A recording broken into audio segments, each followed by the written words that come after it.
ಎಲ್ರಿಗೂ ನಮಸ್ಕಾರ. ನಮಸ್ತೆ ಮೇಡಮ್. ವಿಜಯಲಕ್ಷ್ಮಿ ಅವರು ಇದ್ದೀರಾ? ಇದ್ದೀನಿ ಮೇಡಮ್. ನಮಸ್ತೆ ಮೇಡಮ್.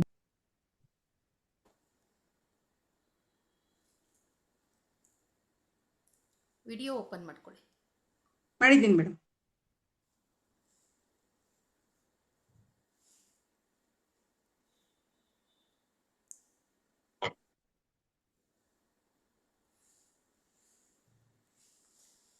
ಎಲ್ರಿಗೂ ನಮಸ್ಕಾರ. 2ನೇ ದಿನದ ವಿಶ್ವ ಮಹಿಳಾ ಕಾರ್ಯಾಗಾರದ 2ನೇ ದಿನಕ್ಕೆ ನಿಮ್ಮೆಲ್ಲರಿಗೂ ಸುಸ್ವಾಗತ.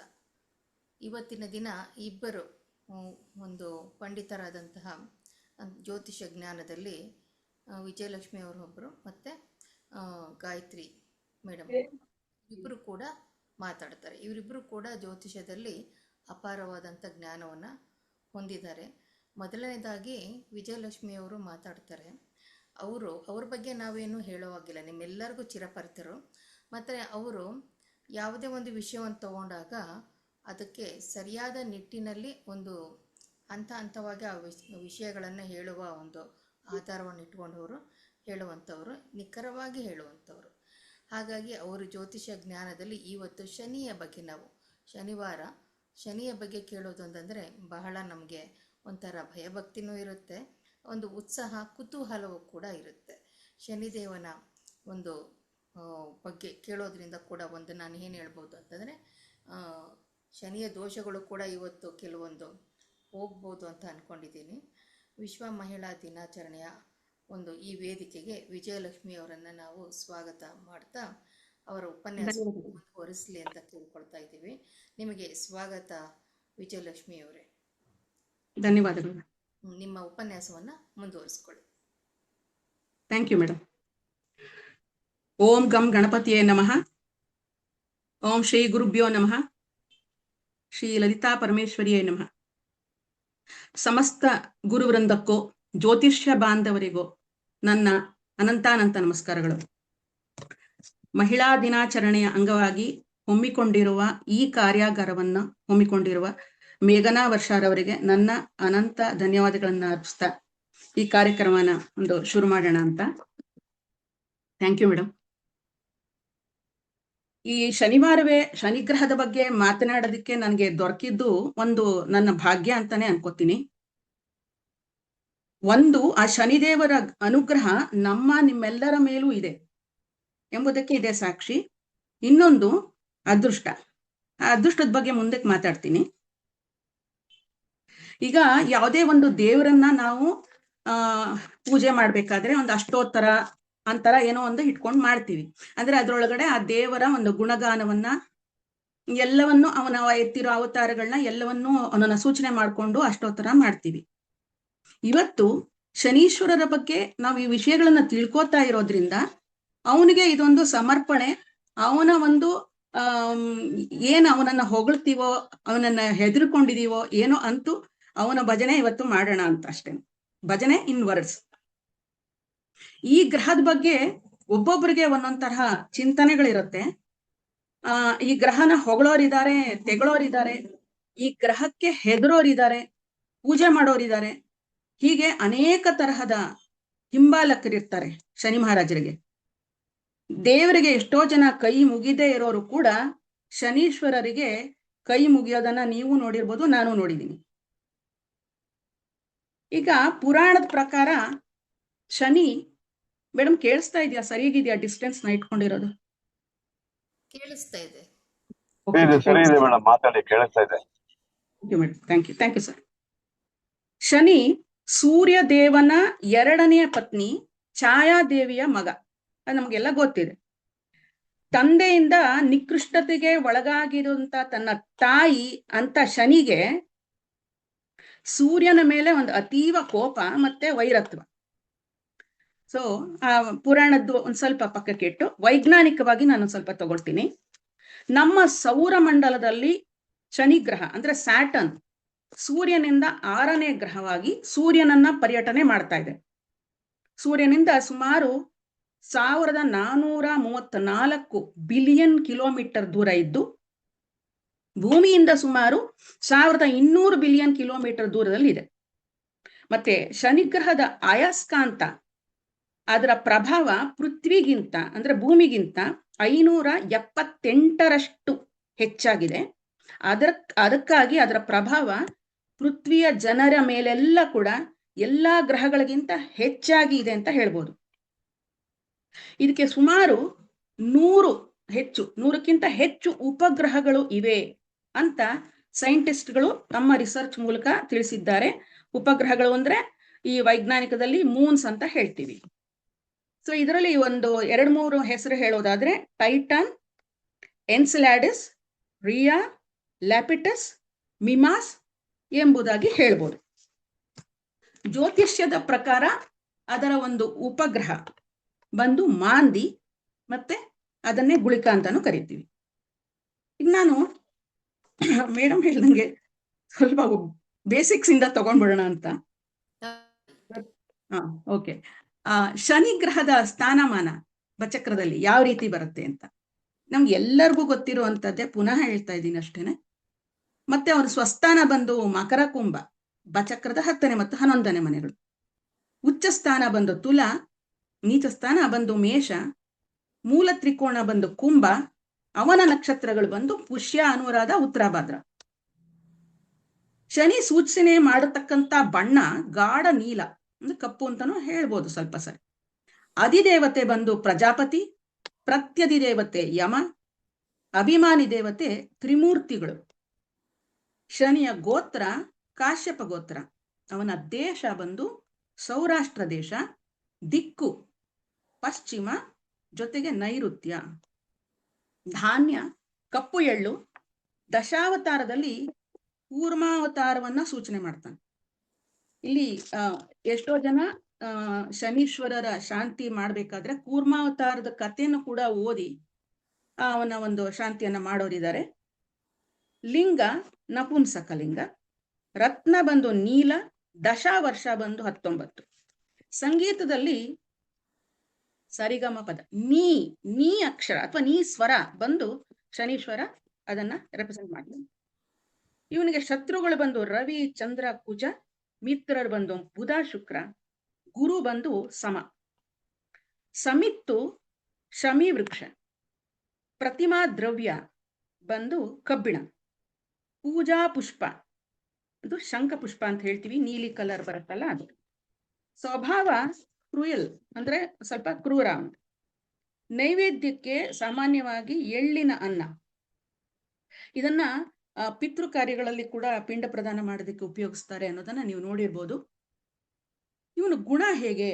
ತಾಮಸಿಕ ಗುಣ, ಅಂತರ್ಮುಖಿ. ವಿಶೇಷ ದೃಷ್ಟಿ ಏನು? ತಾನಿರುವ ಮನೆಯಿಂದ 3, 7 ಮತ್ತು 10ನೇ ಮನೆಗಳಿಗೆ ಇವನು ದೃಷ್ಟಿ. ಈಗ ಮನುಷ್ಯನ ಮೈ ಭಾಗದಲ್ಲಿ ಅವನು ಸೂಚಿಸತಕ್ಕಂತ ಭಾಗಗಳು ಪೃಷ್ಠಭಾಗ, ಮಂಡಿ, ಕೆಲವು ವೇಳೆ ಫೀಟು, ಚಿನ್ನು, ಮಿಡ್ ಫಿಂಗರ್ ಮತ್ತೆ ಡೈಜೆಸ್ಟಿವ್ ಸಿಸ್ಟಮ್ ಕೂಡ ತೋರಿಸ್ತಾನೆ. ಪದಾರ್ಥಗಳಲ್ಲಿ ಒಂದು ಬಾಕ್ಸ್ ಅಂತ ಹೇಳ್ಬೋದು ಅಥವಾ ಕಂಟೈನರ್ಸ್ ಅಂತ ಹೇಳ್ಬೋದು. Carry bags, especially black carry bags ನೋಡಿ. ನೀವು ದಿನ ಬೆಳಗಾದ್ರೆ ಬ್ಲ್ಯಾಕ್ ಕ್ಯಾರಿ ಬ್ಯಾಗ್ಸ್ ಅಲ್ಲಿ ಕಸ ತೆಗೆದು ಎಸಿತೀರಾ, ಓಕೆನಾ? ಇದು ಶನೀಶ್ವರನೇ ಸೂಚನೆ ಮಾಡ್ತಕ್ಕಂಥದ್ದು. Door mat, dustbin. ಮತ್ತೆ ಶನೀಶ್ವರ ಸೂಚನೆ ಮಾಡ್ತಕ್ಕಂಥ ಸ್ಥಳಗಳು hospitals, drug stores, store room, ಮತ್ತೆ ತೊಟ್ಟಿ, ಸ್ಲಮ್ಮು, ಆಮೇಲೆ ಜೂಜು ತಾಣ. ಮತ್ತೆ ಇವನು ತೋರಿಸ್ತಕ್ಕಂಥ ಪ್ರಾಣಿಗಳು ಎಮ್ಮೆ, ಕರಡಿ, ಹಂದಿ, ಮತ್ತೆ ಹೀಗೋಟ್ ಅಥವಾ ಗಂಡು ಮೇಕೆ ಅಂತ ಹೇಳ್ಬೋದು. ಜನರಲ್ಲಿ ಯಾರನ್ನ ಸೂಚನೆ ಮಾಡ್ತಾನೆ ಅಂದ್ರೆ ಹಿರಿಯ ಅಣ್ಣ ಅಥವಾ ಹಿರಿಯರು, ವೃದ್ಧರು, ರೋಗಿಗಳು, ವಾಚ್ಮೆನ್, ಕ್ಲೀನರ್ಸ್, ಪ್ಯೂನ್, ಸ್ವೀಪರ್ಗಳು, cobbler, miner, brick layerer, low paid servants ಅಂದ್ರೆ ಅತಿ ಕನಿಷ್ಠ ವೇತನವನ್ನ ಪಡೆತಕ್ಕಂತ ಕೆಲಸಗಾರರು. ಇವ್ರನ್ನ ಕೂಡ ಶನಿ ರೆಪ್ರೆಸೆಂಟ್ ಮಾಡ್ತಾನೆ. ಜೊತೆಗೆ ಜೂಜುಕೋರನ್ನು ಮಾಡ್ತಾನೆ. ಇವರ ಒಂದು ಸ್ವಭಾವ ಅಂದ್ರೆ ನೀಚ ಜನರ ಸಹವಾಸ, ಕಳ್ಳತನ, ಸುಳ್ಳತನ, ಆಪಾದನೆಗಳ ಸರಪಣಿ, ಕಾರಾಗೃಹ ಬಂಧನ, ಭಿಕ್ಷಾಟನೆ, ಕೊನೆಗೆ ಬದುಕೆ ಸಾಕು ಅನ್ನೋ ಒಂದು ನಿರ್ಧಾರ. ಇದನ್ನ ತರ್ತಕ್ಕಂತ ಒಂದು ಸನ್ನಿವೇಶಗಳನ್ನ ಹುಟ್ಟಾಕುವಂತ ಒಂದು ಗ್ರಹ ಅಂದ್ರೆ ಇಲ್ಲಿ ಶನಿ ಬರ್ತಾನೆ. ಶನಿ ಒಂದು ಜಾತಕದಲ್ಲಿ ಶನಿ ಒಬ್ಬನೇ ಒಂದು ಮನೆಯಲ್ಲಿ ಕೂತಾಗ ಅವನು ಆ ಭಾಗದ ಕಾರಕತ್ವಗಳನ್ನ ಜಾತಕರಿಗೆ ತಲುಪಿಸೋದು ಬಹಳ ನಿಧಾನವಾಗುತ್ತೆ. ಸಂಯೋಗದಲ್ಲಿದ್ದಾಗ ವ್ಯತ್ಯಾಸವಾಗುತ್ತೆ, ದೃಷ್ಟಿಗಳಿದ್ದಾಗ ವ್ಯತ್ಯಾಸವಾಗುತ್ತೆ. ಈಗ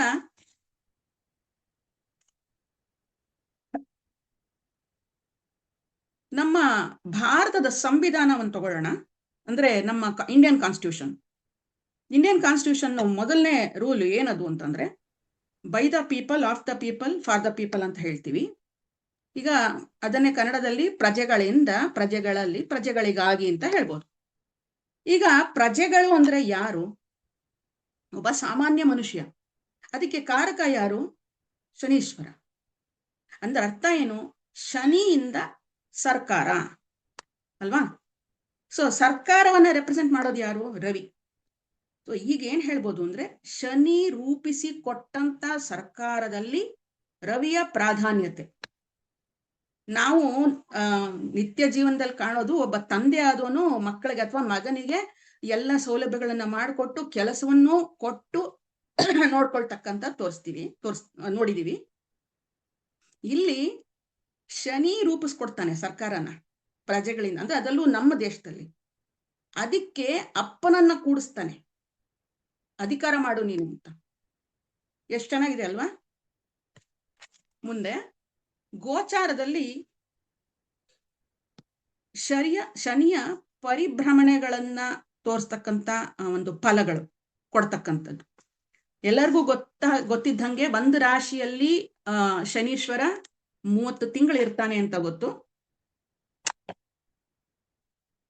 ಈಗ ಜಾತಕದಲ್ಲಿ ರವಿಯ ಮೇಲೆ ಶನಿಯ ಸಂಚಾರ ಇದ್ದಾಗ ಅಥವಾ ರವಿಯ ತ್ರಿಕೋಣಗಳಲ್ಲಿ ಸಂಚಾರ ಇದ್ದಾಗ ಏನಾಗ್ಬೋದು?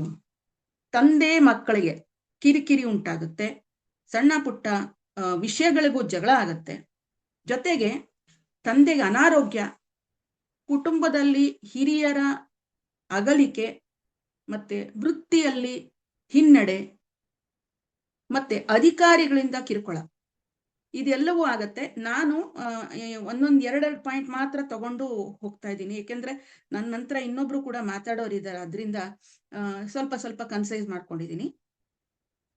ಬೇಕಾದಷ್ಟು ಒಂದು ಸಂಯೋಗದಲ್ಲಿ ಹಲವಾರು ರೀತಿಯ ಫಲಗಳು ಉಂಟಾಗತ್ತೆ. ಜಾತಕದಲ್ಲಿನ ಚಂದ್ರನ ಮೇಲೆ ಶನಿ ಬಂದಾಗ ಅವನ ತ್ರಿಕೋಣಗಳಲ್ಲಿ ಕೂಡ ಮಾತೃವಿಗೆ, ಜಾತಕನ ಮಾತೃವಿಗೆ ಆರೋಗ್ಯ ತೊಂದರೆ, ಮಾನಸಿಕ ಸಂಕಟ. ಯಾಕೆಂದ್ರೆ ಚಂದ್ರ ಅಲ್ವಾ, ಚಂದ್ರ ಮನಸ್ಸಿಗೆ ಕಾರಕ. ಆದ್ರಿಂದ ಅವನು ಶನಿ ಬಂದಾಗ ದುಃಖಕ್ಕೆ ಕಾರಕ ಆಗ್ತಾನೆ. ಯಾವ್ದ್ಯಾವ್ದೋ ವಿಷಯಕ್ಕೆ ಸೆನ್ಸಿಟಿವ್ ಆಗ್ತಾರೆ ಮನುಷ್ಯರು, ತುಂಬಾ ಸೆನ್ಸಿಟಿವ್, ಎಲ್ಲದಕ್ಕೂ ಅಳು ಬರ್ತಿರುತ್ತೆ, ಸಂಕಟಗಳಾಗ್ತಾ ಇರತ್ತೆ. ಮತ್ತೆ ಶನಿ ಕರ್ಮಕಾರಕ, ಕೆಲಸ, ಅಲ್ಲಿ ಬದಲಾವಣೆಗಳನ್ನ ಸೂಚನೆ ಮಾಡ್ತಾನೆ, ಸ್ಥಳವನ್ನ ಬದಲಾವಣೆ ಮಾಡಿಸ್ತಾನೆ, ತುಂಬಾ ತಿರುಗಾಟವನ್ನ ಕೊಡ್ತಾನೆ, ಮನಸ್ಸಿಗೆ ಮಾತ್ರ ಬಹಳ ದುಃಖ ಆಗತ್ತೆ. ಈಗ ಕುಜನ ಮೇಲೆ ಬಂದಾಗ ಅವಮಾನ, ಒಂಥರ ಅಪರಾಧ ಮಾಡ್ಬಿಡ್ತೀವೋ ಅಥವಾ ಮಾಡಿದ್ದರ ಭಯವೋ, ಅಂತೂ ಒಟ್ಟಿನಲ್ಲಿ ಅಪರಾಧ ಭಯ ಅಂತ ತರ್ತಾರೆ. ನಷ್ಟ ಆಗತ್ತೆ, ಅಪಘಾತದ್ದೇ ಭಯ ಆಗತ್ತೆ, ಮತ್ತೆ ದೇಹದಲ್ಲಿ ಗಾಯ ಉಂಟಾಗತ್ತೆ. ಈ ಕುಜನ ಮೇಲೆ ಶನಿ ಬಂದಾಗ ಒಂಥರ ರೌಡಿಸಮ್ಮು ಅವೆಲ್ಲ ಕೂಡ ಹೆಚ್ಚಿಗೆ ಆಗತ್ತೆ. ಆ ಜಾತಕರಿಂದ ಗೊತ್ತಿಲ್ದೇನೋ ಅದಕ್ಕೆ ಇನ್ವಾಲ್ವ್ ಆಗ್ಬಿಟ್ಟು ಅವ್ರ ಮೈ ಮೇಲೆ ಗಾಯಗಳಾಗೋದು, ಅಥವಾ ಏನೋ ಚಾಕುವಿಂದ ಅವ್ರುಗಳು ಕುಯ್ಕೊಳ್ಳೋದು, ಏನೋ ಒಂದಂತೂ ಆಗತ್ತೆ. ಹುಷಾರಾಗಿರ್ಬೇಕಷ್ಟೆ. ಬುಧನ ಮೇಲೆ ಸಂಚಾರ ಮಾಡ್ಬೇಕಾದ್ರೆ ವಿದ್ಯಾಭ್ಯಾಸದಲ್ಲಿ ಸ್ವಲ್ಪ ಹಿನ್ನಡೆ ಆಗತ್ತೆ, ಕಾನ್ಸಂಟ್ರೇಷನ್ ಕಡಿಮೆ ಆಗತ್ತೆ. ಆದ್ರೆ ಇನ್ನೊಂದು ತಿಳ್ಕೊಬೋದು, ಭೂಮಿಯಿಂದ ಲಾಭ ಬರುತ್ತೆ ಅವ್ರಿಗೆ. ಭೂಮಿಯನ್ನ ಖರೀದಿ ಮಾಡ್ತಾರೆ, ಮತ್ತೆ ಹೊಸ ವ್ಯಾಪಾರವನ್ನ ಶುರು ಮಾಡ್ತಾರೆ, ಮತ್ತೆ ಜಾತಕರಿಗೆ ಮಿತ್ರರಿಂದ ಸಹಾಯ ಉಂಟಾಗತ್ತೆ. ಈ ಬುಧ ಬಂದು ಮಿತ್ರರನ್ನ ಸೂಚನೆ ಮಾಡೋದ್ರಿಂದ, ಶನಿ ಮತ್ತು ಬುಧ ಮಿತ್ರರಾಗಿರೋದ್ರಿಂದ ಆ ಸಮಯದಲ್ಲಿ ಬುಧನ ಮೇಲೆ ಶನಿ ಬಂದಾಗ ಮಿತ್ರರಿಂದ ಸಹಾಯ ಉಂಟಾಗುತ್ತೆ. ಮುಂದೆ ಗುರು ಹೋಗೋಣ. ಗುರು ಮೇಲೆ ಶನಿ ಪರಿಭ್ರಮಣೆ ಇದ್ದಾಗ ಮಕ್ಕಳಿಂದ ದುಃಖ ಉಂಟಾಗುತ್ತೆ, ಯಾವುದೋ ಒಂದು ವಿಚಾರದಲ್ಲಿ ಮನಸ್ತಾಪಗಳು, ಮತ್ತೆ ಧಾರ್ಮಿಕ ವಿಚಾರಗಳಲ್ಲಿ ಪಾಲ್ಗೊಳ್ಳುವಿಕೆ ಇರುತ್ತೆ ಜಾತಕರಿಗೆ. ಆದ್ರೆ ವೃತ್ತಿನಲ್ಲಿ ಸ್ವಲ್ಪ ಅಭಿವೃದ್ಧಿ ಹೊಂದ್ಕೊಂಡ್ಬಿಡ್ತಾರೆ, ಮತ್ತೆ ಅವ್ರಿಗೆ ಗೌರವ ಗಣ್ಯರ ಬಳಿ ಕೆಲಸ ಮಾಡ್ತಕ್ಕಂತ ಒಂದು ಅವಕಾಶ ಸಿಕ್ಕುತ್ತೆ ಅವ್ರಿಗೆ. ಈಗ ಶುಕ್ರನ ನೋಡಿದಾಗ ಏನಾಗುತ್ತೆ, ಶುಕ್ರನ ಮೇಲೆ ಶನಿ ಬಂದಾಗ ಜಾತಕರು ಮನೆ ಕಟ್ತಾರೆ ಅಥವಾ ಮನೆ ಕೊಳ್ಳ್ತಾರೆ. ಪತ್ನಿಗೆ ದ್ರವ್ಯ ಲಾಭ ಉಂಟಾಗುತ್ತೆ, ಆ ಪತ್ನಿಗೆ ಹೊಸ ಕೆಲಸ ಕೂಡ ಸಿಕ್ಕತ್ತೆ, ಜಾತಕನಿಗೆ ಆಕಸ್ಮಿಕ ಧನಯೋಗ ಉಂಟಾಗತ್ತೆ. ಆದ್ರೆ ಸ್ವಲ್ಪ ಅದೇ ಪತ್ನಿಗೆ ಒಂಚೂರು ಅನಾರೋಗ್ಯ ಕೂಡ ಉಂಟಾಗತ್ತೆ. ಅವಳಿಗೆ ಸ್ವಲ್ಪ ಗ್ಯಾಸ್ ಟ್ರಬಲ್ಲು ಅಥವಾ ಒಂದು ವಾಯುವಿನಿಂದ ಉಂಟಾಗ್ತಕ್ಕಂಥ ಒಂದು ತೊಂದರೆಗಳು ಆಗತ್ತೆ. ಮತ್ತೆ ಶನಿಯ ಮೇಲೆ ಶನಿ ಬಂದಾಗ ಒತ್ತಡ ಹೆಚ್ಚಾಗತ್ತೆ, ಟೆನ್ಷನ್ಸ್ ಹೆಚ್ಚಾಗತ್ತೆ, ದೈಹಿಕ ಸಮಸ್ಯೆಗಳು ತುಂಬಾ ಆಗತ್ತೆ, ಸ್ಥಿರ ಆಸ್ತಿಗಳಿಂದ ತೊಂದರೆ ಬರುತ್ತೆ, ನೋವು, ಒಂಥರ ಮರಣ ಭಯನೂ ಬರುತ್ತೆ ಮನುಷ್ಯನಿಗೆ.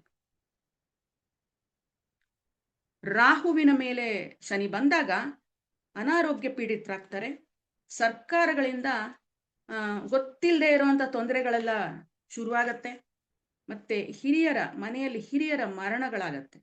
ಅಂದ್ರೆ ಒಬ್ರು ಹುಟ್ಟುತ್ತಾರೆ ಅಂದ್ರೆ ಒಂದೊಂದು ಮರಣ ಅದೆರಡು ಇದ್ದೇ ಇರುತ್ತೆ ಜೀವನದಲ್ಲಿ. ಸೊ ಇಲ್ಲಿ ಅದನ್ನ ತೋರ್ಪಡಿಸುತ್ತೆ. ರಾಹುವಿನ ಮೇಲೆ ಶನಿ ಬಂದಾಗ ಸೊ ಹಿರಿಯರದು ಯಾರೋ ಒಬ್ಬರ ಮನೆಯಲ್ಲಿ ಹಿರಿಯರು ಅಗಲುವಂತ ಪರಿಸ್ಥಿತಿಗಳು ಬರುತ್ತೆ. ಕೇತು ಇವನು ಕೂಡ ಅನಾರೋಗ್ಯ ಕೊಡ್ತಾನೆ, ಕುಟುಂಬದಲ್ಲಿ ಬಿಕ್ಕಟ್ಟು ಉಂಟಾಗುತ್ತೆ, ಮತ್ತೆ ಜಾತಕನಿಗೆ ಕಿಡ್ನಿ ತೊಂದರೆ ಆಗೋ ಚಾನ್ಸಸ್ ಇದೆ, ಆಸ್ಪತ್ರೆಗೆ ಓಡಾಟ ಇರುತ್ತೆ, ಜೊತೆಗೆ ಕೋರ್ಟು ಅಲೆದಾಟ, ಮತ್ತೆ ಕೆಲಸದ ಚಿಂತೆ. ಯಾಕೆಂದ್ರೆ ಕೇತು ಸ್ವಲ್ಪ ಕೆಲಸಕ್ಕೂ ಕೂಡ ಅವನು ಪ್ರಾಬ್ಲಮ್ನ ಮಾಡ್ತಾನೆ. ಇದಿಷ್ಟು ಪರಿಭ್ರಮಣದ ಬಗ್ಗೆ ಮಾತಾಡಿದೆ. ಈಗ ನಾವು ಜಾತಕದಲ್ಲಿ ಸಂಯೋಗಗಳ ಬಗ್ಗೆ ಮಾತಾಡೋಣ. ನಾನು ಮೊದಲೇ ಹೇಳಿದೆ, ಒಬ್ಬನೇ ಇದ್ದಾಗ ಬೇರೆ ತರ ಫಲ, 2-3 ಜನ ಇದ್ದಾಗ ಅದರ ಅಕಾರ್ಡಿಂಗ್ಲಿ ಆ ಫಲಗಳು ಉಂಟಾಗುತ್ತೆ. ಸೊ ನಾನು 2 ಗ್ರಹದ ಮಾತ್ರ ತಗೊಂಡಿದ್ದೀನಿ, ಅಂದ್ರೆ ಶನಿ ಜೊತೆ ಒಂದು ಗ್ರಹದ ತಗೊಂಡಿದ್ದೀನಿ ಅಷ್ಟೆ. ಈಗ ಶನಿ ಜೊತೆ ರವಿ ಮೊದಲನೇದಾಗಿ ಅದನ್ನೇ ತಗೊಳ್ಳೋಣ. ಈಗ ಶನಿ ಏನನ್ನ ರೆಪ್ರೆಸೆಂಟ್ ಮಾಡ್ತಾನೆ, ಕತ್ಲೆ, ರವಿ ಬಂದು ಬೆಳಕು ಅಲ್ವಾ. ಮೊದಲು ನೋಡೋಣ ಪ್ರಾಕೃತಿಕವಾಗಿ ಇದು ಯಾವ ರೀತಿ ನಮ್ಗೆ ತೋರ್ಪಡಿಸ್ಕೊಳುತ್ತೆ ಅಂತ ಜಾತಕರಿಗೆ, ಆಮೇಲೆ ಹೇಳ್ತೀನಿ. ಪ್ರಾಕೃತಿಕವಾಗಿ ಇದು ತುಂಬಾ ಒಳ್ಳೆಯ ವಿಸ್ಮಯನ ತೋರಿಸುತ್ತೆ. ಯಾಕೆ ಅಂತ ಹೇಳ್ತೀನಿ ಕೇಳಿ. ಕತ್ತಲೆ ಹೋಗ್ತಾ ಅಂದ್ರೆ ಇಲ್ಲಿ 2 ಸಂಯೋಗ ಅನ್ನೋಕ್ಕಿನ್ನ ಮೀಟಿಂಗ್ ಪಾಯಿಂಟ್ಸ್ ಅನ್ಬೋದು. ರವಿ ಅಥವಾ ಶನಿ ಇಬ್ಬರದು ಮೀಟಿಂಗ್ ಪಾಯಿಂಟ್ಸ್, ಒಂದು ಡಾನು ಒಂದು ಡಸ್ಕ್. ಅಂದ್ರೆ ಕತ್ತಲೆ ಹೋಗ್ತಾ ಇರತ್ತೆ, ಬೆಳಕು ಬರ್ತಾ ಇರತ್ತೆ, ಸಂಜೆಗೆ ಬೆಳಕು ಹೋಗ್ತಿರತ್ತೆ, ಕತ್ಲೆ ಬರ್ತಾ ಇರತ್ತೆ, ಆವರಿಸ್ಕೊತಿರತ್ತೆ. ಅಂತ ಟೈಮ್ನಲ್ಲಿ ನಭಮಂಡಲ ಒಂದು ಸುಂದರವಾದ ಪ್ರಕೃತಿ ವಿಸ್ಮಯಗಳನ್ನ ಅದು ತೋರ್ಪಡಿಸ್ಕೊಳುತ್ತೆ. ತುಂಬಾ ಚೆನ್ನಾಗಿರುತ್ತೆ. ಅದನ್ನ ನೋಡಕ್ಕೆ ಎಷ್ಟೋ ಜನ ಎಲ್ಲ ಕಡೆ ಓಡಾಡ್ತಾರೆ, ಬಹಳ ಚೆನ್ನಾಗಿರುತ್ತೆ. ಸೂರ್ಯಾಸ್ತ ಸೂರ್ಯೋದಯ ಅನ್ಬಿಟ್ಟು ಹೋಗ್ತಾರೆ. ಇದು ಏರ್ಪಡಿಸಿರೋದು ಒಂದು ಶನಿ ರವಿಯ ಮೀಟಿಂಗ್ ಪಾಯಿಂಟ್ಸ್ ಅಂತ ಹೇಳ್ಬೋದು ನಾವು. ಮತ್ತೆ ಈ ಸಂಯೋಗ ಜಾತಕದಲ್ಲಿ ಯಾವ ರೀತಿ ಬರುತ್ತೆ ಅಂದ್ರೆ, ಶನಿ ಬಂದು ಉದ್ಯೋಗ ಅಂತ ಗೊತ್ತಿದೆ. ಇಲ್ಲಿ ಆ ಜಾತಕರಿಗೆ ಕಾಲೆಳೆಯೋರು ಹೆಚ್ಚು ಬರ್ತಾರೆ ಅಂತ ಒಂದು ಪ್ರಸ್ತಾವನೆ ಇದೆ. ಯಾಕೆ ಹೇಗೆ ಅನ್ನೋದನ್ನ ಒಂದೆರಡು ಸೆಂಟೆನ್ಸ್ ಅಲ್ಲಿ ಹೇಳ್ತೀನಿ. ಅವರು ಆ ಜಾತಕರನ್ನ ಅಭಿವೃದ್ಧಿ ಹೊಂದೋದಕ್ಕೆ ಬಿಡೋದು ಕಷ್ಟ. ಅದ್ ಹೇಗೆ ಅಂದ್ರೆ, ಕರ್ಮಕಾರಕ ಶನಿ ಬಂದು ಜಾತಕನ ಕೈಲಿ ಅವನ್ ಪಾಡ್ಗೆ ಅವನ್ ಕೆಲಸ ಮಾಡಿಸ್ತಾ ಇರ್ತಾನೆ, ಅವನ್ ಪಾಪ ನಿಯತ್ತಿಂದ ಮಾಡ್ತಾನೆ.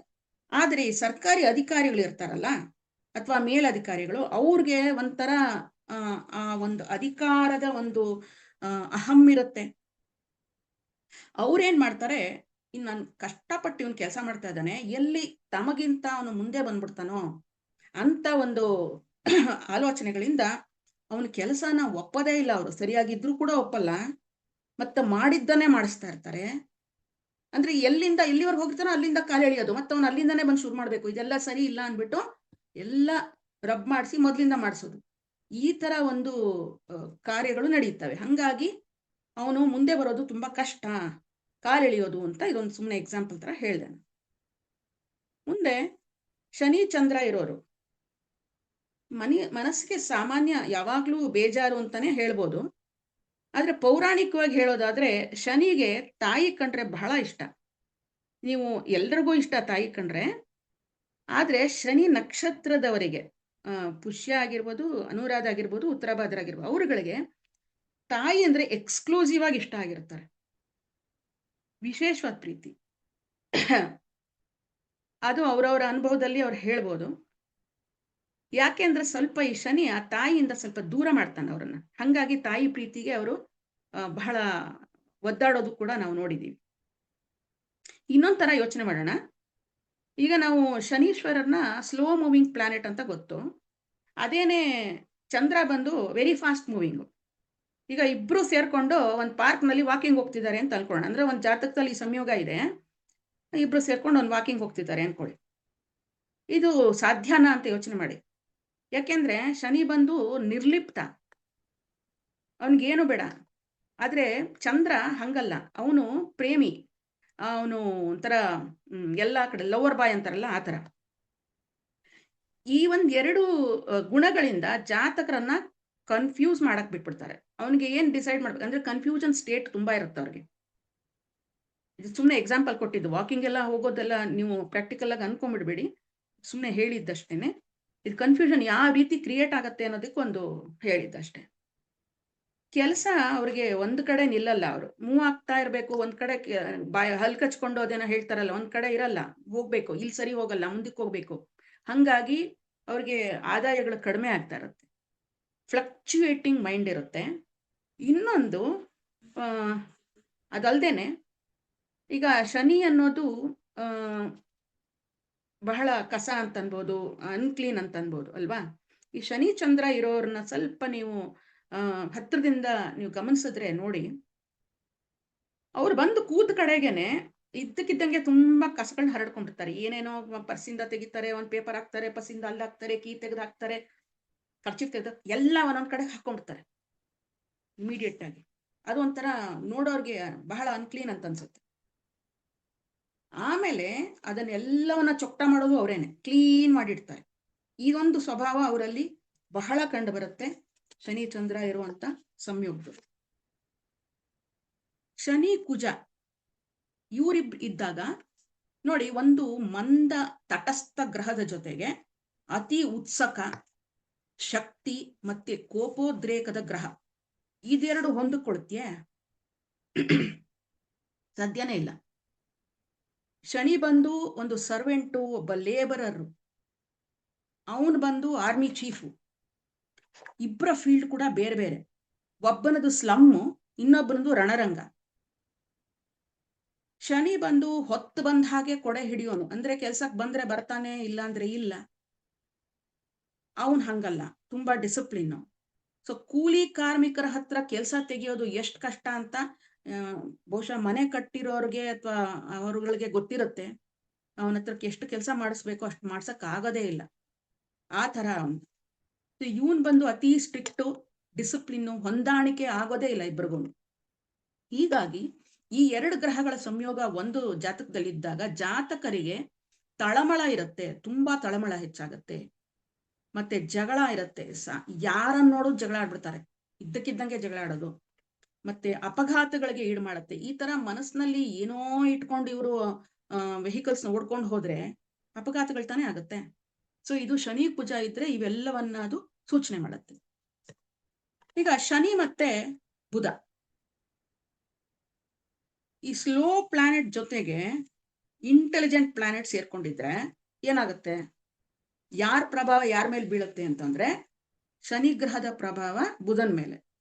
ಅಂದ್ರೆ ಇಂಟೆಲಿಜೆನ್ಸ್ ಸ್ಲೋ ಆಗ್ತಾ ಹೋಗುತ್ತೆ.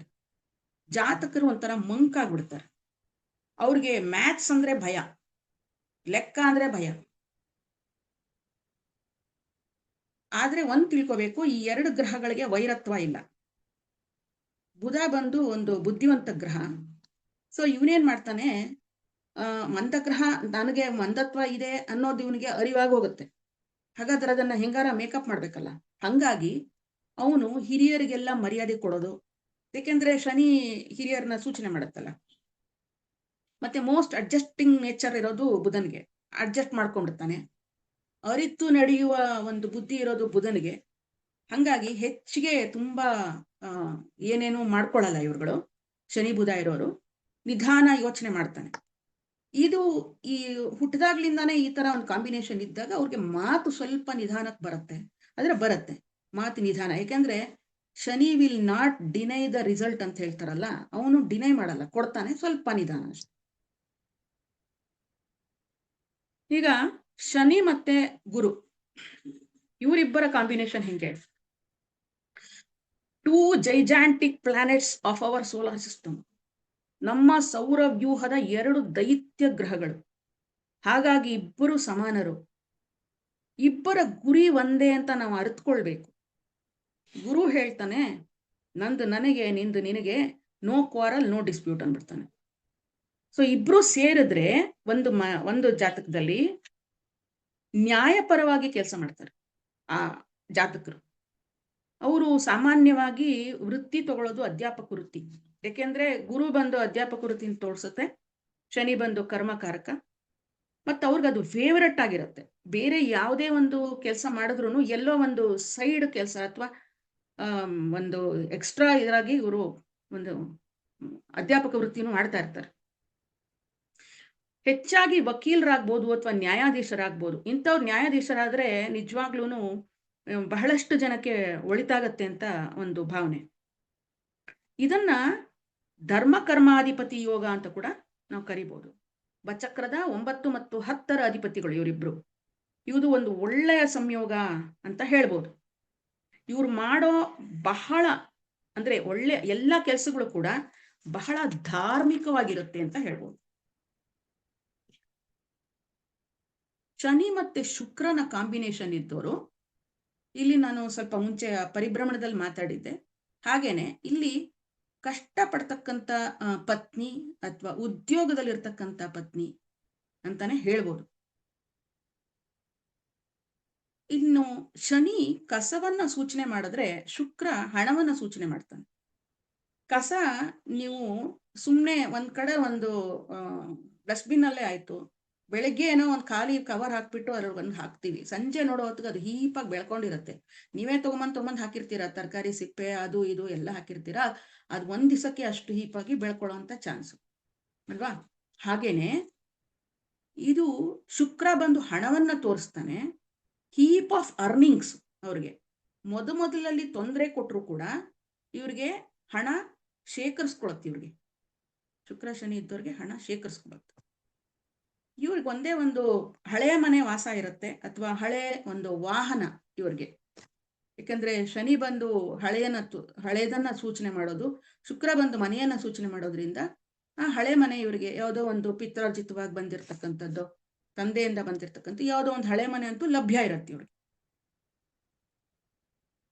ಈಗ ಶನಿ ಮತ್ತೆ ರಾಹು ನಮ್ಗೆ ಗೊತ್ತಿದೆ, ಶನಿವತ್ ರಾಹು ಅಂತ ಹೇಳ್ತೀವಿ. ಅಂದ್ರೆ ಈ ಸಂಯೋಗ ಇದ್ದೋರ್ನ ನಾವು ಡಬ್ಬಲ್ ಶನಿ ಅಂತ ಹೇಳ್ಬೋದು ತಾನೆ. ಅಂದ್ರೆ ಶನಿ ಪ್ರಭಾವ ಇಮ್ಮಡಿ ಆಗತ್ತೆ ಅಂತ ಅಲ್ವಾ. ಆದ್ರೆ ಈ ರಾಹು ಬಂದು ಸ್ವಲ್ಪ ರಹಸ್ಯ ಅಂತಾನು ಹೇಳ್ಬೋದು. ಸೊ ಈ ಒಂದು ರಾಹು ಪಾಸಿಟಿವ್ ಆಗಿ ತಗೊಂಡ್ರೆ, ರಾಹು ಶನಿ ಇದ್ದವರು ರಹಸ್ಯ ಕಾರ್ಯಾಚರಣೆಯ ಒಂದು ಕೆಲಸದಲ್ಲಿ ಅವರು ನಿರತರಾಗ್ತಾರೆ ಅಂತ ಹೇಳ್ಬೋದು. ಅಂದ್ರೆ ಈ CID ಕೆಲಸಗಳು ಅಂತ ಪಾಸಿಟಿವ್ ಆಗಿ ಮಾಡೋರು, ದೇಶಕ್ಕೆ ಒಳಿತು ಮಾಡಿರ್ತಕ್ಕಂಥವ್ರು ಈ ತರ ಒಂದು ರಹಸ್ಯ ಕಾರ್ಯಾಚರಣೆಯಲ್ಲಿ ಅವರು ತೊಡಗಿಸ್ಕೊತಾರೆ. ಮತ್ತೆ ಬೃಹತ್ ಕಂಪನಿಗಳಲ್ಲಿ ಇವರು ಕೆಲಸ ಮಾಡ್ತಕ್ಕಂಥ ಒಂದು ಉದ್ಯೋಗ ಪಡೀತಾರೆ. ಮೈನ್ಸ್ಗಳಲ್ಲಿ ಇರ್ತಾರೆ. ಮತ್ತೆ ಇವ್ರಿಗೆ ಫೋಟೋಗ್ರಫಿ ಕೂಡ ಇವ್ರಿಗೆ ಬಹಳ ಇಷ್ಟವಾಗದಂತ ಇವ್ರಿಗೆ ಕೆಲಸ ಆಗಿರುತ್ತೆ. ಒಬ್ಬೊಬ್ರು ಅದನ್ನ ಸೈಡ್ ಬಿಸ್ನೆಸ್ ಆಗಿ ಕೂಡ ಕೆಲವರು ಮಾಡ್ತಾರೆ. ದೊಡ್ಡ ಕೆಮಿಕಲ್ ಫ್ಯಾಕ್ಟ್ರಿನ ಓಪನ್ ಮಾಡ್ಕೊಳ್ಳೋ ಅಂತ ಯೋಗ ಇರತ್ತೆ ಇವ್ರಿಗೆ. ಮತ್ತೆ ಫಾರ್ಮಸಿಸ್ಟ್ ಆಗ್ತಾರೆ, ಆಗಬಹುದು. ಎಲ್ಲಾನು ಬಹುದೂನೆ, ಯಾಕೆಂದ್ರೆ ಇಲ್ಲಿ ಯಾವುದು ನಿಖರತೆಯನ್ನು ನಾವು ಹೇಳಕ್ಕಾಗಲ್ಲ. ಒಂದು ಜಾತಕದಲ್ಲಿ ಒಂದೇ ಫಲ ಅಂತ ನಾವು 2 ಗ್ರಹದಿಂದ ಯಾವುದನ್ನು ಹೇಳಕ್ಕಾಗಲ್ಲ ಅಂತ ನಿಮ್ಮೆಲ್ರಿಗೂ ಗೊತ್ತಿದೆ. ಅದಕ್ಕೆ ಬೇಕಾದಷ್ಟು ದೃಷ್ಟಿಗಳಿರುತ್ತೆ, ಮತ್ತೆ ದಶಭುಕ್ತಿಗಳಿರ್ತವೆ. ಪ್ರತಿಯೊಂದನ್ನು ಗಮನಿಸ್ಬೇಕಾಗತ್ತೆ. ಇದು ನಾವು ಒಂದು ಏನಪ್ಪಾ ಶಾರ್ಟ್ ಹ್ಯಾಂಡ್ ಅಂತೀವಲ್ವಾ, ಆ ತರ ಸಂಯೋಗಗಳನ್ನ ವಿಷಯವಾಗಿ ಮಾತಾಡ್ತಿರೋದಷ್ಟೇ. ಹೈವೇ ರಸ್ತೆ ನಿರ್ಮಾಣಗಳಲ್ಲಿ ಕೂಡ ಇವರು ಮಾಡ್ಬೋದು ಕೆಲಸಗಳನ್ನ. ಮತ್ತೆ ರಾಹು ವಿದೇಶವನ್ನ ತೋರಿಸೋದ್ರಿಂದ ಇವರಿಗೆ ವಿದೇಶದಲ್ಲಿ ಕೂಡ ಇವರಿಗೆ ಕೆಲಸ ಇರುತ್ತೆ ಅಂತ ಹೇಳ್ಬೋದು. ಈಗ ಶನಿ ಮತ್ತು ಕೇತು ಇವ್ರುಗಳಿಗೆ ಸ್ವಲ್ಪ ಒಳ್ಳೆಯ ಒಂದು ಬೇರೆ ಗ್ರಹದ ದೃಷ್ಟಿ ಈ ಶನಿ ಕೇತು ಮೇಲೆ ಇಲ್ಲದೆ ಇದ್ರೆ, ಅಂದ್ರೆ ಶುಭ ಗ್ರಹದ್ದು, ಉದ್ಯೋಗದಲ್ಲಿ ಅಡಚಣೆ ಇದ್ದೇ ಇರುತ್ತೆ ಇವ್ರಿಗೆ.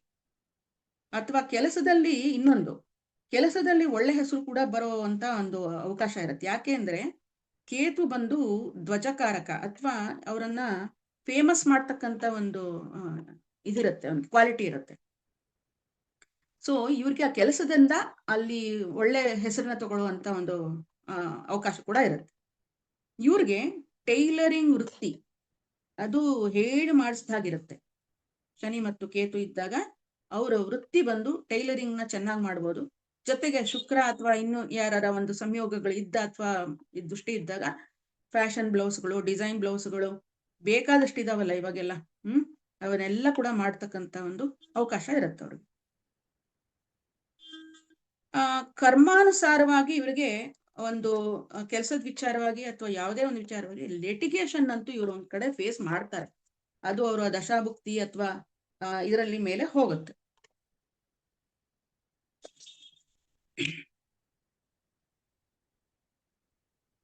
ಈಗ ಶನೀಶ್ವರರದು ನಾನು ಸಂಯೋಗಗಳನ್ನ ಕೇತುವರೆಗೂ ಹೇಳಿದೆ.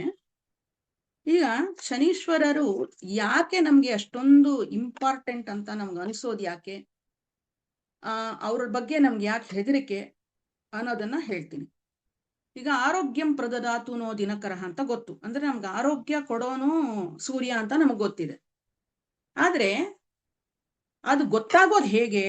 ಆರೋಗ್ಯವಂತನಾಗಿರೋನ್ಗೆ ಏನು ಗೊತ್ತಾಗಲ್ಲ, ಯಾಕೆಂದ್ರೆ ಅವನು ಆರೋಗ್ಯವಾಗೇ ಇರ್ತಾನೆ, ಅವನದು ಕೇರು ಮಾಡಲ್ಲ, ಬೇಕಾದ ಕಡೆ ತಿಂತಾನೆ, ಎಲ್ಲೆಲ್ಲೋ ಕುಣಿತಾನೆ, ಆಗತ್ತೆ.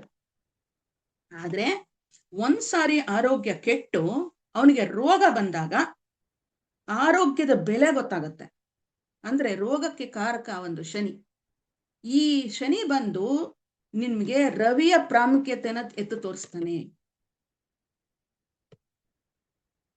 ನೆಕ್ಸ್ಟ್, ಈಗ ತಾಯಿ ಪ್ರೀತಿಯಿಂದ ವಂಚಿತರಾಗಿರೋರ್ಗೆ, ಎಷ್ಟೋ ಜನ ಅನಾಥ ಮಕ್ಕಳಿಗೆ ಅವರು ತಾಯಿಯಿಂದ ಬೇರ್ಪಟ್ಕೊಂಡಿರ್ತಾರೆ. ತಾಯಿ ಬಂದು ನಮಗೆ ಚಂದ್ರ ಅಂತ ಗೊತ್ತು. ಸೊ ತಾಯಿಯಿಂದ ದೂರ ಮಾಡತಕ್ಕಂತ ಒಂದು ಅವಕಾಶ ಅಥವಾ ಒಂದು ಸಂದರ್ಭ ಈ ಶನಿಯಿಂದ ಏರ್ಪಟ್ಟಿರುತ್ತೆ. ಹಂಗಾಗಿ ಅವ್ರಿಗೆ ಒಂದು ಚಂದ್ರನ ಬೆಲೆ ಅಂದ್ರೆ ಬೇರೆ ಇದಕ್ಕೆ ನಮಗ್ ಗೊತ್ತಾಗೋದು ಹೇಗೆ ಅಂದ್ರೆ, ಈ ತಾಯಿಯಿಂದ ಅಥವಾ ಒಂದು ಪ್ರೀತಿಯಿಂದ ಬೇರ್ಪಟ್ಟಾಗ ಮಾತ್ರ ಅದ್ರ ಬಗ್ಗೆ ನಮ್ಗೆ ಬಹಳ ನಮ್ಗೆ ಅರಿವಾಗತ್ತೆ ಅದು. ನೆಕ್ಸ್ಟು ಕುಜನ್ ಬಗ್ಗೆ ಹೇಳ್ಬೇಕು ಅಂದ್ರೆ, ಒಂದು ದೇಹಕ್ಕೆ ಶಕ್ತಿ ಕೊಡೋನು ಕುಜ. ಅದರ ಬೆಲೆ ಗೊತ್ತಾಗದೆ ಇರೋದು ನಿಶಕ್ತಿ ಬಂದಾಗ ಅಥವಾ ಮುಪ್ಪು ಬಂದಾಗ ನಮ್ಗೇನಾಗತ್ತೆ, ಶಕ್ತಿನೇ ಇಲ್ದಿದ್ದಂಗಾಗತ್ತೆ. ಆವಾಗ ನಾವು ಹಂಗಿದ್ವಿ, ನಾವು ಹಿಂಗಿದ್ವಿ. ಎಷ್ಟೋ ಜನ ವಯಸ್ಸಾದವ್ರನ್ನ ನೀವು ಮಾತಾಡೋದು ಕೇಳಿದ್ರೆ ಅವ್ರು ಯಾವಾಗ್ಲೂ ಹಿಂದಕ್ಕೆ ಹೋಗಿರ್ತಾರೆ. ನಾವು ಆ ರೀತಿ ಕುಣಿತಿದ್ವಿ, ಅಷ್ಟು ಆಟ ಆಡ್ತಿದ್ವಿ ಅಂತೆಲ್ಲ ಹೇಳ್ತಾರೆ. ಅದೆಲ್ಲವನ್ನ ಜ್ಞಾಪಿಸ್ತಕ್ಕಂಥವನು ಶನಿ, ಯಾಕೆಂದ್ರೆ ಮುಪ್ಪು ಬಂದು ಶನಿ ಕೊಟ್ಟಿರ್ತಾನಲ್ವಾ. ಸೊ ಕುಜನ ಒಂದು ಪ್ರಭಾವ ಅಥವಾ ಅವನ ಒಂದು ಪ್ರಾಮುಖ್ಯತೆ ಗೊತ್ತಾಗೋದು ಅದನ್ನ ಪಾರ್ ಮಾಡ್ಕೊಂಡು ಹೊರಗಡೆ ಬಂದಾಗ. ವಿದ್ಯಾವಂತ ಆಗೋದು ಎಲ್ಲಿಂದ, ಯಾರಿಂದ? ವಿದ್ಯೆ ಅಂದ ತಕ್ಷಣ ನಾವು ನೋಡೋದು ಬುಧ ಅಥವಾ ಆಮೇಲೆ ಗುರು, ಅದ್ ಬೇರೆ. ಬುಧನಿಂದ ನೋಡ್ತೀವಿ. ವಿದ್ಯೆ ಇಲ್ಲದೆ ಇರೋರ್ಗೆ ಜನ ಏನಂತಾರೆ, ಅಯ್ಯೋ ಅವನೊಬ್ಬ ಪೆದ್ದ, ಮಂಕ, ಮುಟ್ಟಾಳ ಅಂತೆಲ್ಲ ಅಂತಾರೆ, ಹೌದಾ? ಸೊ ಇದು ಯಾಕೆ ಬಂತು? ಆ ಪೆದ್ದ ಮಂಕ ಎಲ್ಲ ಅನ್ನೋದು ಶನಿಯ ಪ್ರಭಾವದಿಂದ ಆಗಿರುತ್ತೆ. ಸೊ ಬುದ್ಧಿವಂತನ ಬೆಲೆ ಯಾವ್ದ್ರಿಂದ ಗೊತ್ತಾಗತ್ತೆ ಅಂದ್ರೆ ಶನೀಶ್ವರರಿಂದ ಗೊತ್ತಾಗಿರುತ್ತೆ. ಸೊ ಯಾವುದೇ ಒಂದು ಪ್ರಾಮುಖ್ಯತೆ, ಇಂಪಾರ್ಟೆನ್ಸ್ ಗೊತ್ತಾಗ್ಬೇಕು ಅಂದ್ರೆ ಅದರ ಹಿಂದೆ ಒಬ್ಬ ಕಾರಣಕರ್ತ ಇರ್ತಾನಲ್ಲ. ನಾನು ಅದಕ್ಕೆ ಪ್ರತಿಯೊಂದು ಗ್ರಹದಲ್ಲೂ ಯಾವ ರೀತಿ ಶನೀಶ್ವರರು ಇದ್ದು ತೋರ್ಪಡಿಸ್ತಾ ಇದ್ದಾರೆ ಅನ್ನೋದನ್ನ ನಾನು ಹೇಳ್ತಾ ಇದ್ದೀನಿ. ಮುಂದೆ ಗುರುವಿನ ಗುಲಾಮನಾಗುವ ತನಕ ದೊರೆಯದಯ್ಯ ಮುಕುತಿ ಅಂತ ನಾವು ಹೇಳ್ತೀವಿ. ಜ್ಞಾನವಂತನಾಗ್ಬೇಕಾದ್ರೆ ಗುಲಾಮನಾಗ್ಬೇಕು. ಅಂದ್ರೆ ಗುರುವಿನ ಗುಲಾಮ್ನಾಗ್ಬೇಕು, ಅವ್ರ ಪಾದ ಸೇವೆ ಮಾಡು ಅಂತ ಹೇಳ್ತಾನೆ ಯಾರು? ಶನಿ. ಅಲ್ಲಿ ತನಕ ನಿನಗೆ ಸರಿಯಾದ ಒಂದು ಜ್ಞಾನ ಸಿಕ್ಕಲ್ಲ ಅನ್ನೋದನ್ನ ಹಾಗಂತ ತೋರ್ಪಡಿಸ್ತಾನೆ. ಅಂದ್ರೆ ಇಲ್ಲಿ ಶನಿ ಬಂದು ಗುರುವಿನ ಬೆಲೆಯನ್ನ ಎತ್ತಿ ತೋರಿಸ್ತಕ್ಕಂತ ಒಂದು ಕೆಲಸ ಮಾಡ್ತಾನೆ. ಈಗ ಐಶ್ವರ್ಯ ಕೊಡೋನು ಶುಕ್ರ ಅಂತ ಗೊತ್ತು ನಮ್ಗೆ. ಅದ್ರ ಬೆಲೆ ಗೊತ್ತಾಗೋದು ಯಾವಾಗ ಅಂದ್ರೆ ಬಡತನದ ರುಚಿ ಸವಿದಾಗ. ಹೌದಾ? ಈಗ ಬಡತನದಲ್ಲಿ ಬಂದು ಸಂಪಾದನೆ ಮಾಡಿದವನ್ಗೆ ಅದ್ರ ಬೆಲೆ ಗೊತ್ತಾಗ್ತಿರುತ್ತೆ. ಯಾಕೆ ಅಂದ್ರೆ ಅದಕ್ಕೆ ಎಷ್ಟು ಕಷ್ಟಪಟ್ಟಿರ್ತಾನೆ ಅನ್ನೋದನ್ನ ಮುಂದೆ ಇನ್ನೊಂದೆರಡು ಸೆಂಟೆನ್ಸ್ ಅಲ್ಲಿ ನಾನು ಅದನ್ನ ಕವರ್ ಮಾಡ್ತೀನಿ ಆಮೇಲೆ. ಸೊ ಶುಕ್ರನ ಬೆಲೆ ಕೂಡ ಇವನೇನೆ ತೋರಿಸ್ಕೊಡೋದು.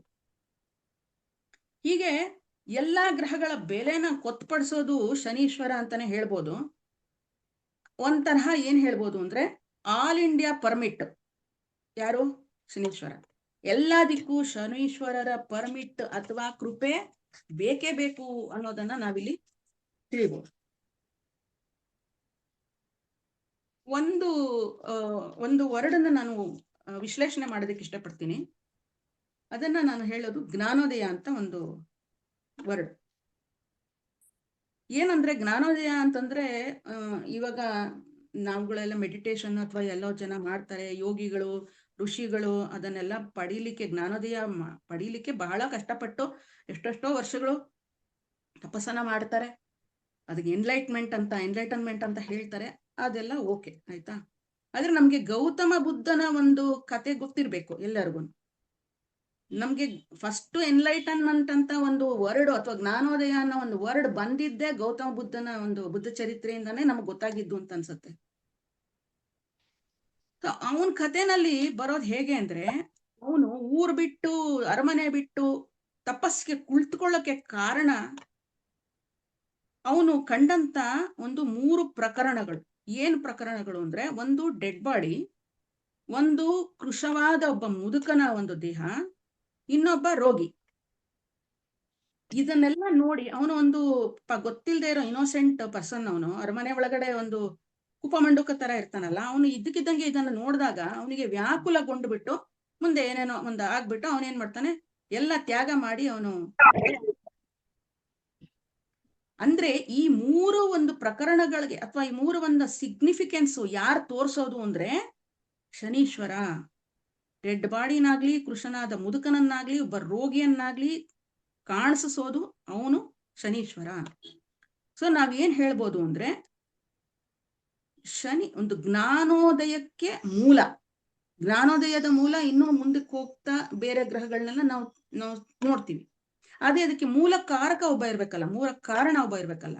ಅದಕ್ಕೆ ನಾನು ಹೇಳ್ತೀನಿ ಶನೀಶ್ವರನೇ ಕಾರಣ ಆಗಿದ್ದ. ಅವಾಗ ಒಪ್ಕೋಬೇಕಾದಂತ ಒಂದು ಪ್ರಸಂಗ ಅಲ್ವಾ? ಸೊ ಇಷ್ಟು ಹೇಳಿದ್ಮೇಲೆ ಒಂದು ವಿಷಯ ನಾನು ಖಚಿತಪಡಿಸೋದು ಏನಂದ್ರೆ, ಮನುಷ್ಯ ತನ್ನ ಇಹಲೋಕದ ಬದುಕಿಗೆ, ಅಂದ್ರೆ ಇಹಲೋಕದ ಬದುಕು ಅಂತಂದ್ರೆ ಮೆಟೀರಿಯಲಿಸ್ಟಿಕ್ ಕಂಫರ್ಟ್ಸ್ ಅಲ್ವಾ? ಒಂದ್ ದಿವಸ ನೆಲ್ ಮೇಲೆ ಮಲ್ಕೊ ಅಂದ್ರೆ ಮೈ ಬಗ್ಗಲ್ಲ ಅಲ್ವಾ ನಮ್ಗೆ? ಯಾಕೆಂದ್ರೆ ಅಭ್ಯಾಸ ಆಗ್ಬಿಟ್ಟಿರುತ್ತೆ, ಮಂಚ ಕಾಟು ಎಲ್ಲ ಮಲ್ಕೊಂಡು. ಅಲ್ಲ, ಮಲ್ಗೋರು ಇದಾರೆ, ಆ ಪ್ರಶ್ನೆ ಅಲ್ಲ. ಆದ್ರೆ ಈ ಮೆಟೀರಿಯಲಿಸ್ಟಿಕ್ ಕಂಫರ್ಟ್ಸ್ನ, ಒಡವೆ ವಸ್ತ್ರಗಳನ್ನ ಇವನ್ನೆಲ್ಲ ಪೂರೈಸೋದು ಯಾವ ಗ್ರಹ? ಎಲ್ರಿಗೂ ಗೊತ್ತಿರೋ ಹಂಗೆ ಶುಕ್ರ ಗ್ರಹ. ಇದಕ್ಕೆ ಏನ್ ಮಾಡ್ತಾನೆ ದೇವರು ಅಂದ್ರೆ ಸೃಷ್ಟಿಕರ್ತ, ಅವನಿಗೆ ಎಲ್ಲಾ ಗ್ರಹಕ್ಕಿಂತ ಹೆಚ್ಚಿನ ದಶಾಕಾಲವನ್ನ ಕೊಡ್ತಾನೆ. 20 ವರ್ಷ ಕೊಡ್ತಾನೆ ಅವನು. ಯಾಕೆ? ಮನುಷ್ಯ ನೀನು ಹೋಗು, ಭೂಮಿ ಮೇಲೆ ಹುಟ್ಟು 20 ವರ್ಷ ನನ್ನ ಒಂದು ಅಂದ್ರೆ ಶುಕ್ರ ಗ್ರಹದ ಒಂದು ಎಲ್ಲ ಅವನು ಏನೇನ್ ಕೊಡ್ತಾನೆ ಕಂಫರ್ಟ್ಸ್ ಎಲ್ಲ ಅನುಭವಿಸುವಂತ. ಇದು ದಕ್ಕದೇ ಇರೋದು ಅಥವಾ ಈ ದಶಾಕಾಲ ಬರ್ದೇ ಇರೋದು ಅದೆಲ್ಲ ಬೇರೆ ವಿಚಾರ. ಸೊ ಇದು ಸಿಗ್ನಿಫಿಕೆಂಟ್ ಆಗಿ ಹೇಳ್ತಾ ಇರೋದಷ್ಟೇ. ಎಲ್ಲಾ ಗ್ರಹಕ್ಕಿಂತ ಅವನಿಗೆ ದಶಾಕಾಲ ಜಾಸ್ತಿ ಕೊಟ್ಟಿದ್ದಾನೆ. ಆದ್ರೆ ಶುಕ್ರ ಇದೆಲ್ಲವನ್ನ ಕೊಟ್ರೆ ಒಬ್ಬ ಮನುಷ್ಯ ಕೆಟ್ಟದಾರಿಲಿ ನಡೆಯೋದೇ ಜಾಸ್ತಿ ಅನ್ನೋದನ್ನ ನಾವು ಗಮನಿಸ್ಬೇಕಾದಂತ ಅಂಶ. ಅದೇ ಶನೀಶ್ವರ ಈ ರೀತಿ ಮಾಡಲ್ಲ. ಬಡತನನು ಕೊಡ್ತಾನೆ, ಅದರಲ್ಲಿ ಮೇಯಿಸ್ತಾನೆ, ಮೀರಿಸ್ತಾನೆ, ಬದುಕಿಸ್ತಾನೆ, ರೇಖೆಗಳನ್ನ ಹಾಕ್ತಾನೆ. ಒಳ್ಳೆ ಸಪ್ತಪದಿ ತರ ಒಂದೊಂದನ್ನೇ ದಾಟ್ಕೊಂಡು ಬರೋ ಹಾಗೆ ಮಾಡ್ತಾನೆ. ಮತ್ತೆ ಒಂದೊಂದನ್ನೇ ಪರೀಕ್ಷೆ ತರ ಮಾಡ್ಕೊಂಡು ಹೃದಯ ಶ್ರೀಮಂತಿಕೆಯನ್ನ ಬೆಳೆಸಿಸ್ಕೊಳ್ಳೋದಿಕ್ಕೆ ಅವನು ಅವಕಾಶ ಮಾಡಿಕೊಡ್ತಾನೆ, ಜೀವನದ ಮೌಲ್ಯಗಳನ್ನ ತಿಳಿಸ್ಕೊಂಡು ಹೋಗ್ತಾನೆ. ಇದಿಷ್ಟಲ್ದೇನೆ ಅದೇ ಶನೀಶ್ವರ ದೇಶೋದ್ಧಾರಕ ಕೆಲಸಗಳನ್ನ ಕೂಡ ಮಾಡಿಸ್ತಾನೆ. ಎಷ್ಟೋ ಜನ ಲೀಡರ್ಸ್ಗಳಿಗೆ ಶನಿ ತುಂಬಾ ಪ್ರಮುಖವಾಗಿ ಕೆಲಸ ಮಾಡಿಸಿರೋದನ್ನ ನೀವು ಅವರವರ ಒಂದು ಜಾತಕಗಳ ವೈಯಕ್ತಿಕ ಜಾತಕಗಳಲ್ಲಿ ನಾವು ಕಾಣಬಹುದು. ಸೊ ಜೀವನದ ಮೌಲ್ಯಗಳನ್ನ ಪ್ರಾಕ್ಟಿಕಲ್ ಆಗಿ ಹೇಳ್ಕೊಡುವಂತ ಒಂದು ಗ್ರಹ ಅಂದ್ರೆ ಅದು ಶನೀಶ್ವರ ಅಂತ ಹೇಳ್ಬೋದು. ಸೊ ಏನು ಬಗ್ಗದವ್ರಿಗೆ ಬಾಗಿರೋರ್ಗೆ ಶನೀಶ್ವರರ ಆಶೀರ್ವಾದ ಖಂಡಿತ ಇರುತ್ತೆ. ನೀನು ಅಹಂಕಾರದಿಂದ ತಲೆ ಎತ್ಕೊಂಡು ನನ್ನ ಸಮ ಇಲ್ಲ ಅಂತ ತಿರುಗೋರ್ಗೆ ಬೇರೆ ರೀತಿಯ ಪರಿಣಾಮಗಳು ಉಂಟಾಗತ್ತೆ ಅನ್ನೋದನ್ನ ಎಲ್ರಿಗೂ ಅದು ಗೊತ್ತಿದೆ. ಈಗ ನಾನು ಸ್ಟಾರ್ಟಿಂಗ್ ಅಲ್ಲಿ ಹೇಳ್ದೆ, ಇವತ್ತು ನನ್ಗೆ ಶನೀಶ್ವರರ ಬಗ್ಗೆ ಮಾತಾಡ್ಲಿಕ್ಕೆ ಕೊಟ್ಟಿದ್ದು ಒಂದು ಭಾಗ್ಯ, ಇನ್ನೊಂದು ಅದೃಷ್ಟ ಅಂತ ಒಂದು ಮಾತು ಹೇಳ್ದೆ. ಅದು ಯಾಕೆ ಒಂದು ವರ್ಡ್ನ ಹೇಳ್ದೆ ಅನ್ನೋದಂದ್ರೆ, ಈಗ ನಾವು ಹಸ್ತ ಸಾಮುದ್ರಿಕದಲ್ಲಿ ವಿವಿಧ ರೇಖೆಗಳನ್ನ ನಾವು ತಿಳ್ಕೊಂಡಿದೀವಿ. ಸೊ ಇಲ್ಲಿ ಶನಿ ರೇಖೆ ಅಂತಾನು ಒಂದು ಬರುತ್ತಲ್ವಾ, ಅದಕ್ಕೆ ಫೇಟ್ ಲೈನ್ ಅಂತಾನು ಕರಿತೀವಿ. ಜೊತೆಗೆ ಅದೇ ಫೇಟ್ ಲೈನ್ಗೆ ಇನ್ನೊಂದು ಹೆಸರು ಕೂಡ ಕರಿತೀವಿ, ಬಹುಶಃ ಎಲ್ರಿಗೂ ಗೊತ್ತಿದೆ. ಅದಕ್ಕೆ ಹೆಸರು ಅದೃಷ್ಟ ರೇಖೆ ಅಂತ.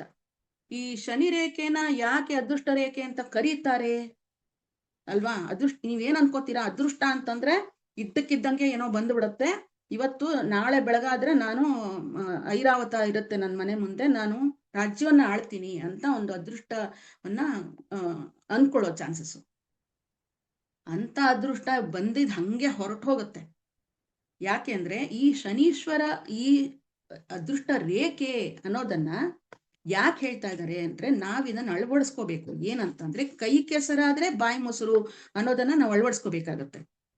ಕಷ್ಟಪಟ್ಟು ಕೆಲಸ ಮಾಡಿದ್ರೆ ಅದೃಷ್ಟದ ಬಾಗಿಲು ತನಗ್ ತಾನೇ ತೆಗಿಯತ್ತೆ ಅನ್ನೋದನ್ನ ಒಬ್ಬ ಮನುಷ್ಯ ತಿಳ್ಕೊಬೇಕಾಗತ್ತೆ. ಹೀಗೆ ಬಂದ ಅದೃಷ್ಟ, ತನ್ನ ಸ್ವಂತ ಕೆಲಸ ಮಾಡಿ ತಾನು ಗಳಿಸಿದಂತ ಒಂದು ಆಸ್ತಿ ಪಾಸ್ತಿ ಹಣ ಎಲ್ಲ ಇರತ್ತಲ್ಲ, ಅದು ದೀರ್ಘಕಾಲ ಬಾಳ್ಕೆ ಬರುತ್ತೆ, ಮುಂದಿನ ಪೀಳಿಗೆಗೂ ಕೂಡ ಅದು ತಲುಪತ್ತೆ. ಇದನ್ನೇನು ಶನಿ ಸೂಚನೆ ಮಾಡೋದು. ಕಷ್ಟಪಡಿ ಅದೃಷ್ಟ ತಂದ್ಕೊಳ್ಳಿ ಅಂತ ಹೇಳ್ತಾನೆ.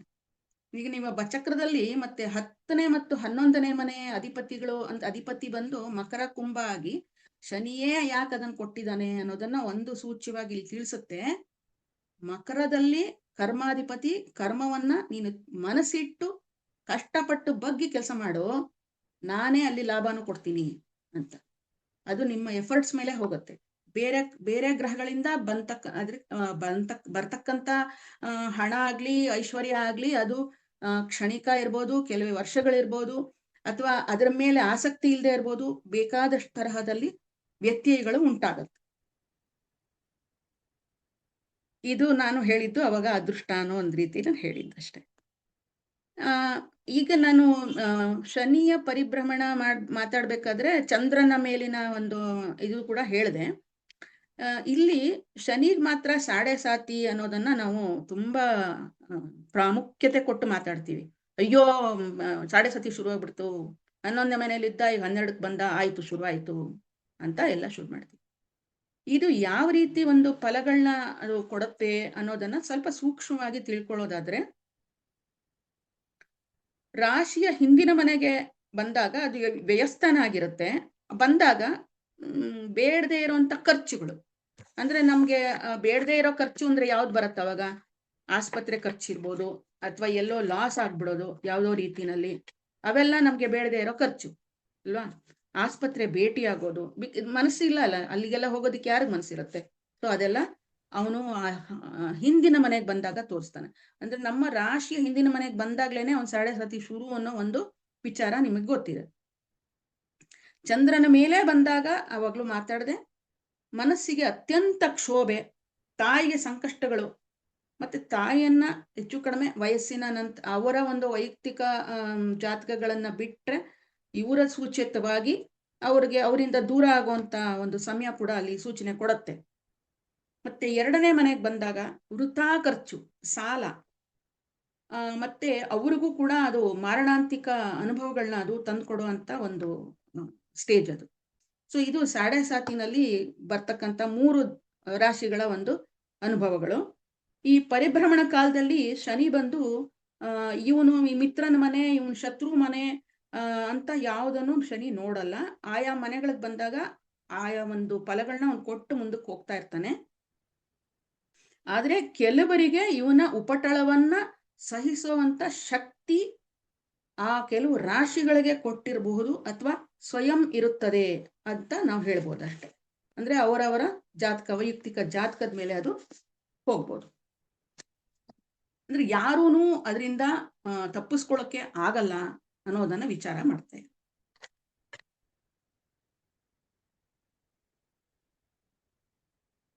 ನಮ್ಮ ದೇಶದಲ್ಲಿ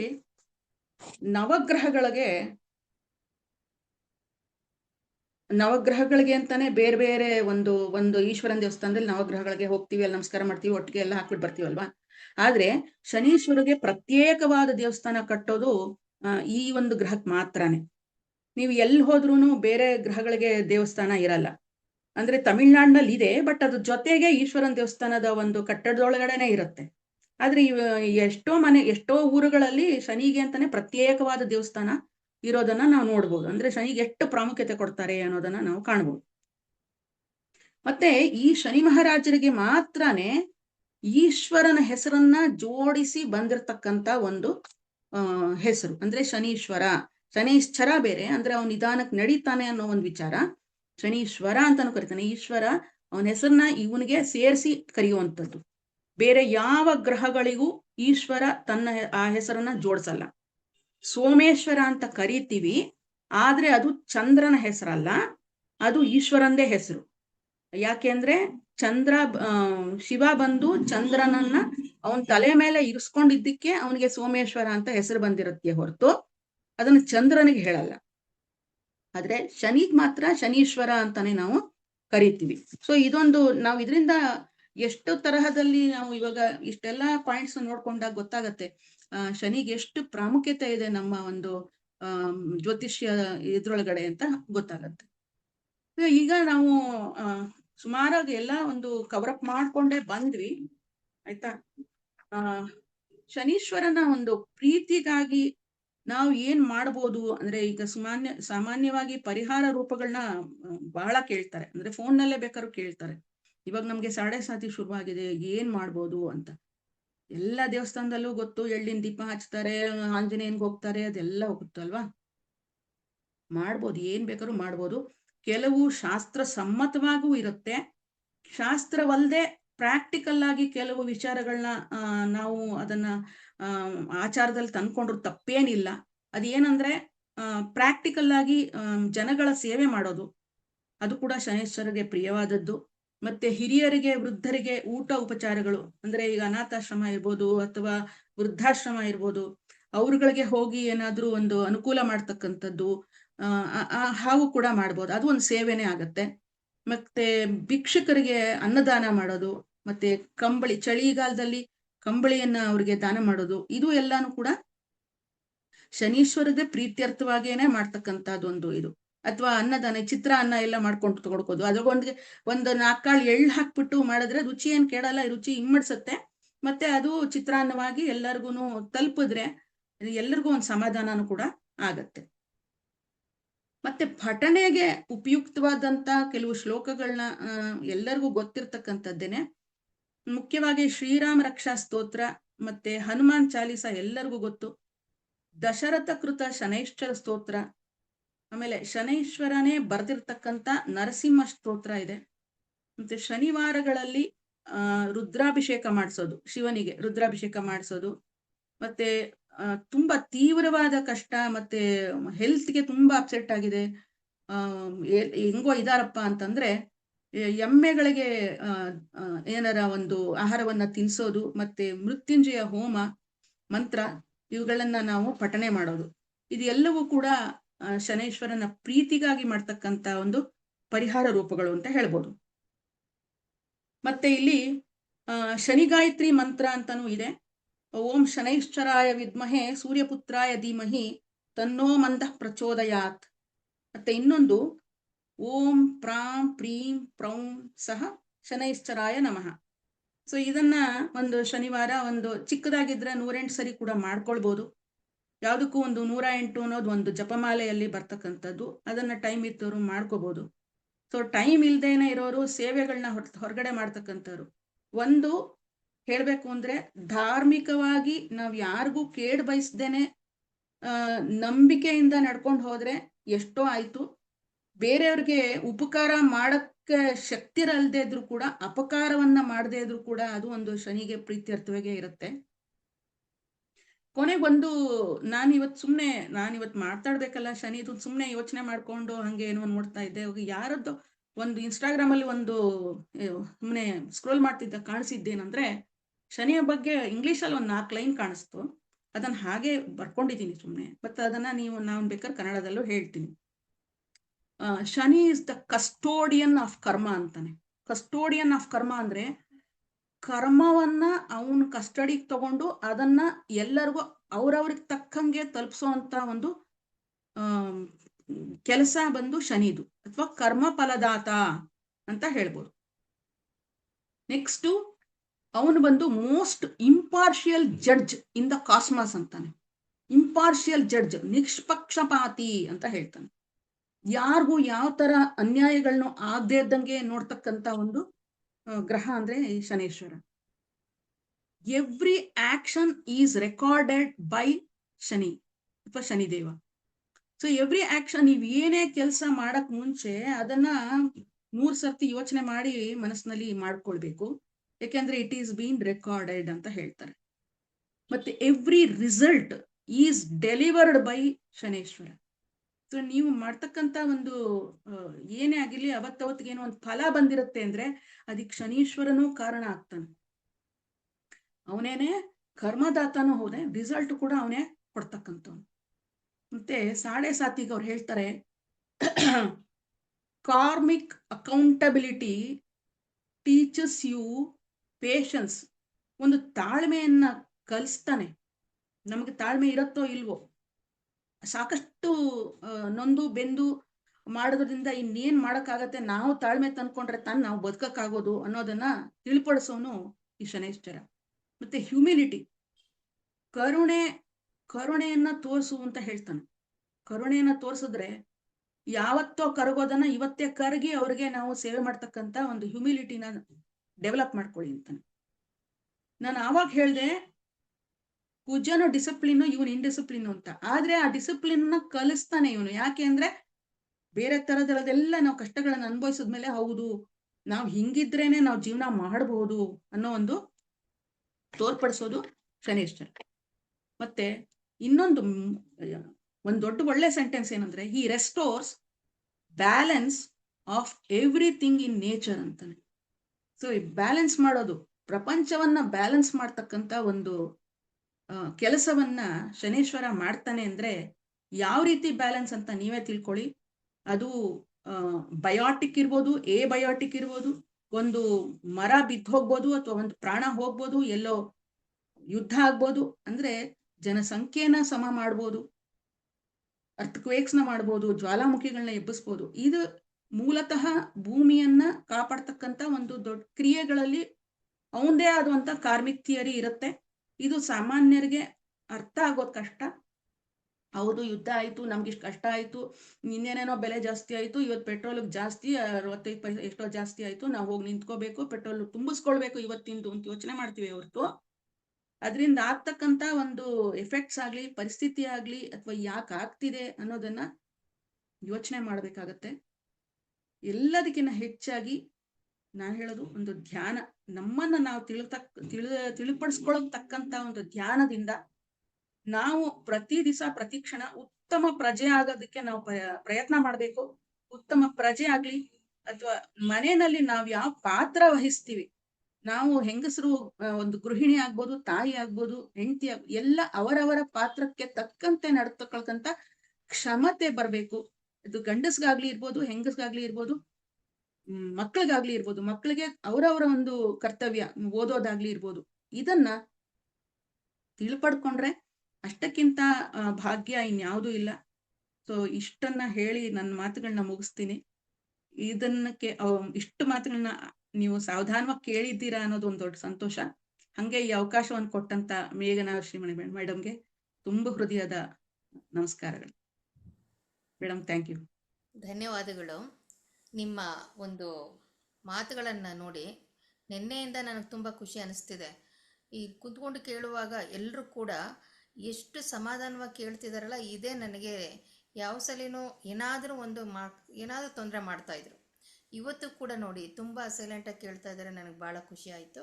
ಮೊದಲು ಅವ್ರಿಗೂ ಕೂಡ ನಾನು ಧನ್ಯವಾದ ಹೇಳಿಬಿಟ್ಟು, ನೀವು ಯಾವ ರೀತಿ ಶನಿಯ ಒಂದು ಇದನ್ನು ಮಾತಾಡಿದ್ರೆ ಅಂದರೆ ಮೂಲಭೂತ ಒಂದು ಕಾರಕಾಂಶಗಳನ್ನು ತಗೊಂಡು ಒಂದೊಂದು ಗ್ರಹಕ್ಕೂ ಕೂಡ ಶನಿ ಮತ್ತು 8 ಉಳಿದ 8 ಗ್ರಹಗಳು ಇವುಗಳ ಒಂದು ಕರ್ಮಗಳ ಒಂದು ಫಲಿತಾಂಶ ಹೇಗಿರುತ್ತೆ ಅನ್ನೋದನ್ನು ನೀವು ಜೋಡಿಸಿ ಹೇಳಿದ್ರಿ. ಹಾಗೆ ಶನಿ ತುಂಬ ಭಯಪಡಬೇಕಾದಂಥವನು ಅಲ್ಲ, ಆದರೆ ಅವನು ಭಾಳ ಸ್ಟ್ರಿಕ್ಟ್. ಅವನು ಎಲ್ಲ ಗ್ರಹಗಳು ಕೊಡುವಂಥ ಸಂಪತ್ತು ಕರಗೋಗುತ್ತೆ, ಆದರೆ ಶನಿ ಗ್ರಹ ಕೊಡುವಂಥ ಒಂದು ಸಂಪತ್ತು ಯಾವತ್ತೂ ಕೂಡ ಕರಗಲ್ಲ, ಅದು ಬೆಳೆಯುತ್ತೆ ಅನ್ನೋದನ್ನು ಕೂಡ ನೀವು ಇಲ್ಲಿ ಹೇಳಿದ್ರಿ. ನಿಮಗೆ ತುಂಬ ಧನ್ಯವಾದಗಳು. ತುಂಬ ಒಳ್ಳೊಳ್ಳೆ ವಿಷಯಗಳನ್ನು ಶಾರ್ಟಾಗಿ ನೀವು ತಿಳಿಸಿದ್ದೀರಾ. ನಿಮಗೆ ಮತ್ತೊಮ್ಮೆ ಧನ್ಯವಾದಗಳು. ಒಂದು ವಿಷಯ ನಾನಿಲ್ಲಿ ಶನಿ ಬಗ್ಗೆ ಹೇಳೋದಿತ್ತು ಅಂದರೆ, ಪರಿಹಾರದಲ್ಲಿ ತುಂಬ ಸಿಂಪಲ್. ಶನಿ ಅಂದ ತಕ್ಷಣ ನಾವು ಇಲ್ಲಿ ಒಂದೇ ಚಿಂತನೆ ಮಾಡಿ. ಯಾಕೆಂತಂದರೆ ಎಲ್ಲರಿಗೂ ಒಂದು ಏನು ಅನ್ನಿಸ್ತಿರುತ್ತೆ ಅಂದರೆ, ಈ ಶನಿ ಗ್ರಹದ ಒಂದು ಹೆಸರು ಹೇಳಿದಾಗಲೇ ಭಯಪಡೋದು, ಹೆದರ್ಕೊಳ್ಳೋದು. ಯಾವಾಗಲೂ ಒಂದು ತಿಳ್ಕೊಳ್ಳಿ, ಯಾವುದೇ ಗ್ರಹ ಇರ್ಬೋದು, ದೇವತೆಗಳಾಗಲಿ, ನೀವು ಭಯಪಟ್ಕೊಂಡು ಹೆದರ್ಕೊಂಡು ಏನಾದರೂ ದೇವಸ್ಥಾನಗಳಿಗೆ ಹೋದರೆ ಆ ಮಂತ್ರಗಳನ್ನು ಆಚರಣೆ ಮಾಡಿದ್ರೆ ಖಂಡಿತ ನಿಮಗೆ ಸಿದ್ಧಿ ಆಗಲ್ಲ. ಯಾವತ್ತೂ ಅಷ್ಟೇ ಯಾವುದೇ ಗ್ರಹ ಇರ್ಬೋದು, ದೇವತೆಗಳನ್ನು ನೀವು ಮನಸಾರೆ ಭಕ್ತಿಯಿಂದ ಪ್ರೀತಿಯಿಂದ ನೀವೇನು ಜಪ ಮಾಡ್ತೀರೋ ಅದು ನಿಮಗೆ ಬಹಳ ಬೇಗ ಕನೆಕ್ಟ್ ಅನ್ನೋದು.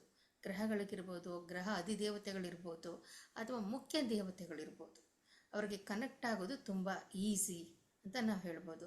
ಶನಿಯನ್ನು ನಮಗೆ ತುಂಬ ಕಠಿಣ ಕ್ರೂರಿಯಾಗೇನೂ ಕಾಣಲ್ಲ. ಯಾಕೆ ಕ್ರೂರಿ ಅಂದಾಗ, ಈ ಸೋಮಾರಿತನ ಮತ್ತು ಕೆಟ್ಟ ಕೆಲಸ ಮಾಡೋರಿಗೆ ಅವನು ಕ್ರೂರಿಯಾಗೇ ಕಾಣ್ತಾನೆ. ಅದನ್ನು ಪ್ರೀತಿಯಿಂದ ನೋಡೋದಕ್ಕೆ ನೋಡಿ, ಒಂದು ಭಕ್ತಿ ಇರುವಂಥವನು, ಪ್ರೀತಿ ಇರುವಂಥವನು ಶನೀಶ್ವರ ಅಂದಾಗ, ಯಾರು ಪ್ರೀತಿಯಿಂದ ತಮ್ಮ ಕೆಲಸಗಳನ್ನು ಶಿಸ್ತಾಗಿ ಮಾಡ್ಕೊಂಡು ಹೋಗ್ತಿರ್ತಾರೆ ಅವ್ರಿಗೇನೋ ಆತ ಕ್ರೂರಿಯಾಗಿ ಕಾಣಲ್ಲ, ಜೊತೆಗೆ ಆತ ಒಂಥರ ಕರುಣಾಮಯಿಯಾಗಿ ಕಾಣ್ತಾನೆ ಅಂತ ನಾವು ಹೇಳ್ಬೋದು. ಹೇಳ್ತಾ ಹೋದರೆ ಶನಿಯ ಒಂದು ವಿಷಯಗಳು ನಿಮಗೆ ಕೇಳ್ತಾ ಕೇಳ್ತಾ ಕೇಳ್ತಾ ಎಷ್ಟೊಂದು ವಿಷಯನ ಹೇಳ್ಬೋದು.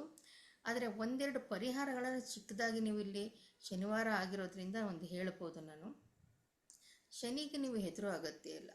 ಯಾರು ಮಠ ಮಧ್ಯಾಹ್ನದಲ್ಲಿ ಕಪ್ಪು ಎಳ್ಳನ್ನು ಒಂದು ಗ್ಲಾಸ್ನಲ್ಲಿ ಒಂದು ಪಿಂಚನ್ನು ಹಾಕಿ ಆ ನೀರನ್ನು ಶಿವಲಿಂಗದ ಮೇಲೆ ಓಂ ನಮೋ ಭಗವತೆ ರುದ್ರಾಯ ಅಂತ ಹೇಳ್ಕೊಂಡು ನೀವು ಮಠ ಮಧ್ಯಾಹ್ನ 12ರಿಂದ 3 ಗಂಟೆ ಈ ಟೈಮ್ನಲ್ಲಿ ಹಾಕಿದ್ರೆ ನಿಮಗೆ ಏನಾಗುತ್ತೆ ಅಂತಂದರೆ, ಒಂದು ಆ್ಯಕ್ಟಿವ್ ಆಗ್ತೀರ. ನೀವು ಯಾವ ರೀತಿ ಆ್ಯಕ್ಟಿವ್ ಆಗ್ತೀರಾ ಅನ್ನೋದಕ್ಕೆ ಒಂದಷ್ಟು ಪೀಠಿಕೆಗಳಿದೆ, ಅದು ಮತ್ತೆ ಯಾವಾಗಾದ್ರೂ ನೋಡೋಣ.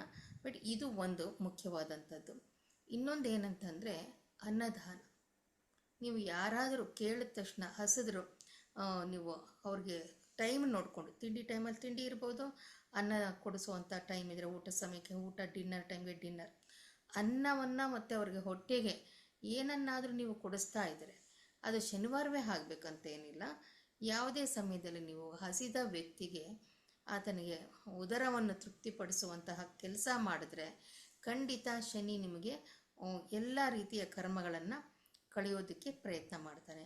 ಮತ್ತು ಇನ್ನೊಂದು ಮೈಂಡಲ್ಲಿ ಇಟ್ಕೊಳ್ಳಿ, ಯಾರಿಗೇ ಆಗಲಿ ಏನಾದರೂ ಕೊಟ್ಬಿಟ್ಟು ಅಯ್ಯೋ ಇಷ್ಟೊಂದು ದುಡ್ಡು ಆಯ್ತಲ್ಲಪ್ಪ, ಕೊಟ್ಬಿಟ್ನಲ್ಲಪ್ಪ, ಮಾಡಿಬಿಟ್ನಲ್ಲಪ್ಪ, ಇದು ಹೇಳಬಾರ್ದು. ನೀವು ಏನೇ ಮಾಡಿದರೂ ಕೂಡ ಸಂತೋಷವಾಗಿ ನೀವು ಮಾಡಿದಾಗ ಮಾತ್ರ ಯಾವುದೇ ಕೆಲಸ ಇರ್ಬೋದು, ನೀವು ಹಣ ಕೊಡ್ಬೋದು, ಊಟ ಕೊಡ್ಬೋದು.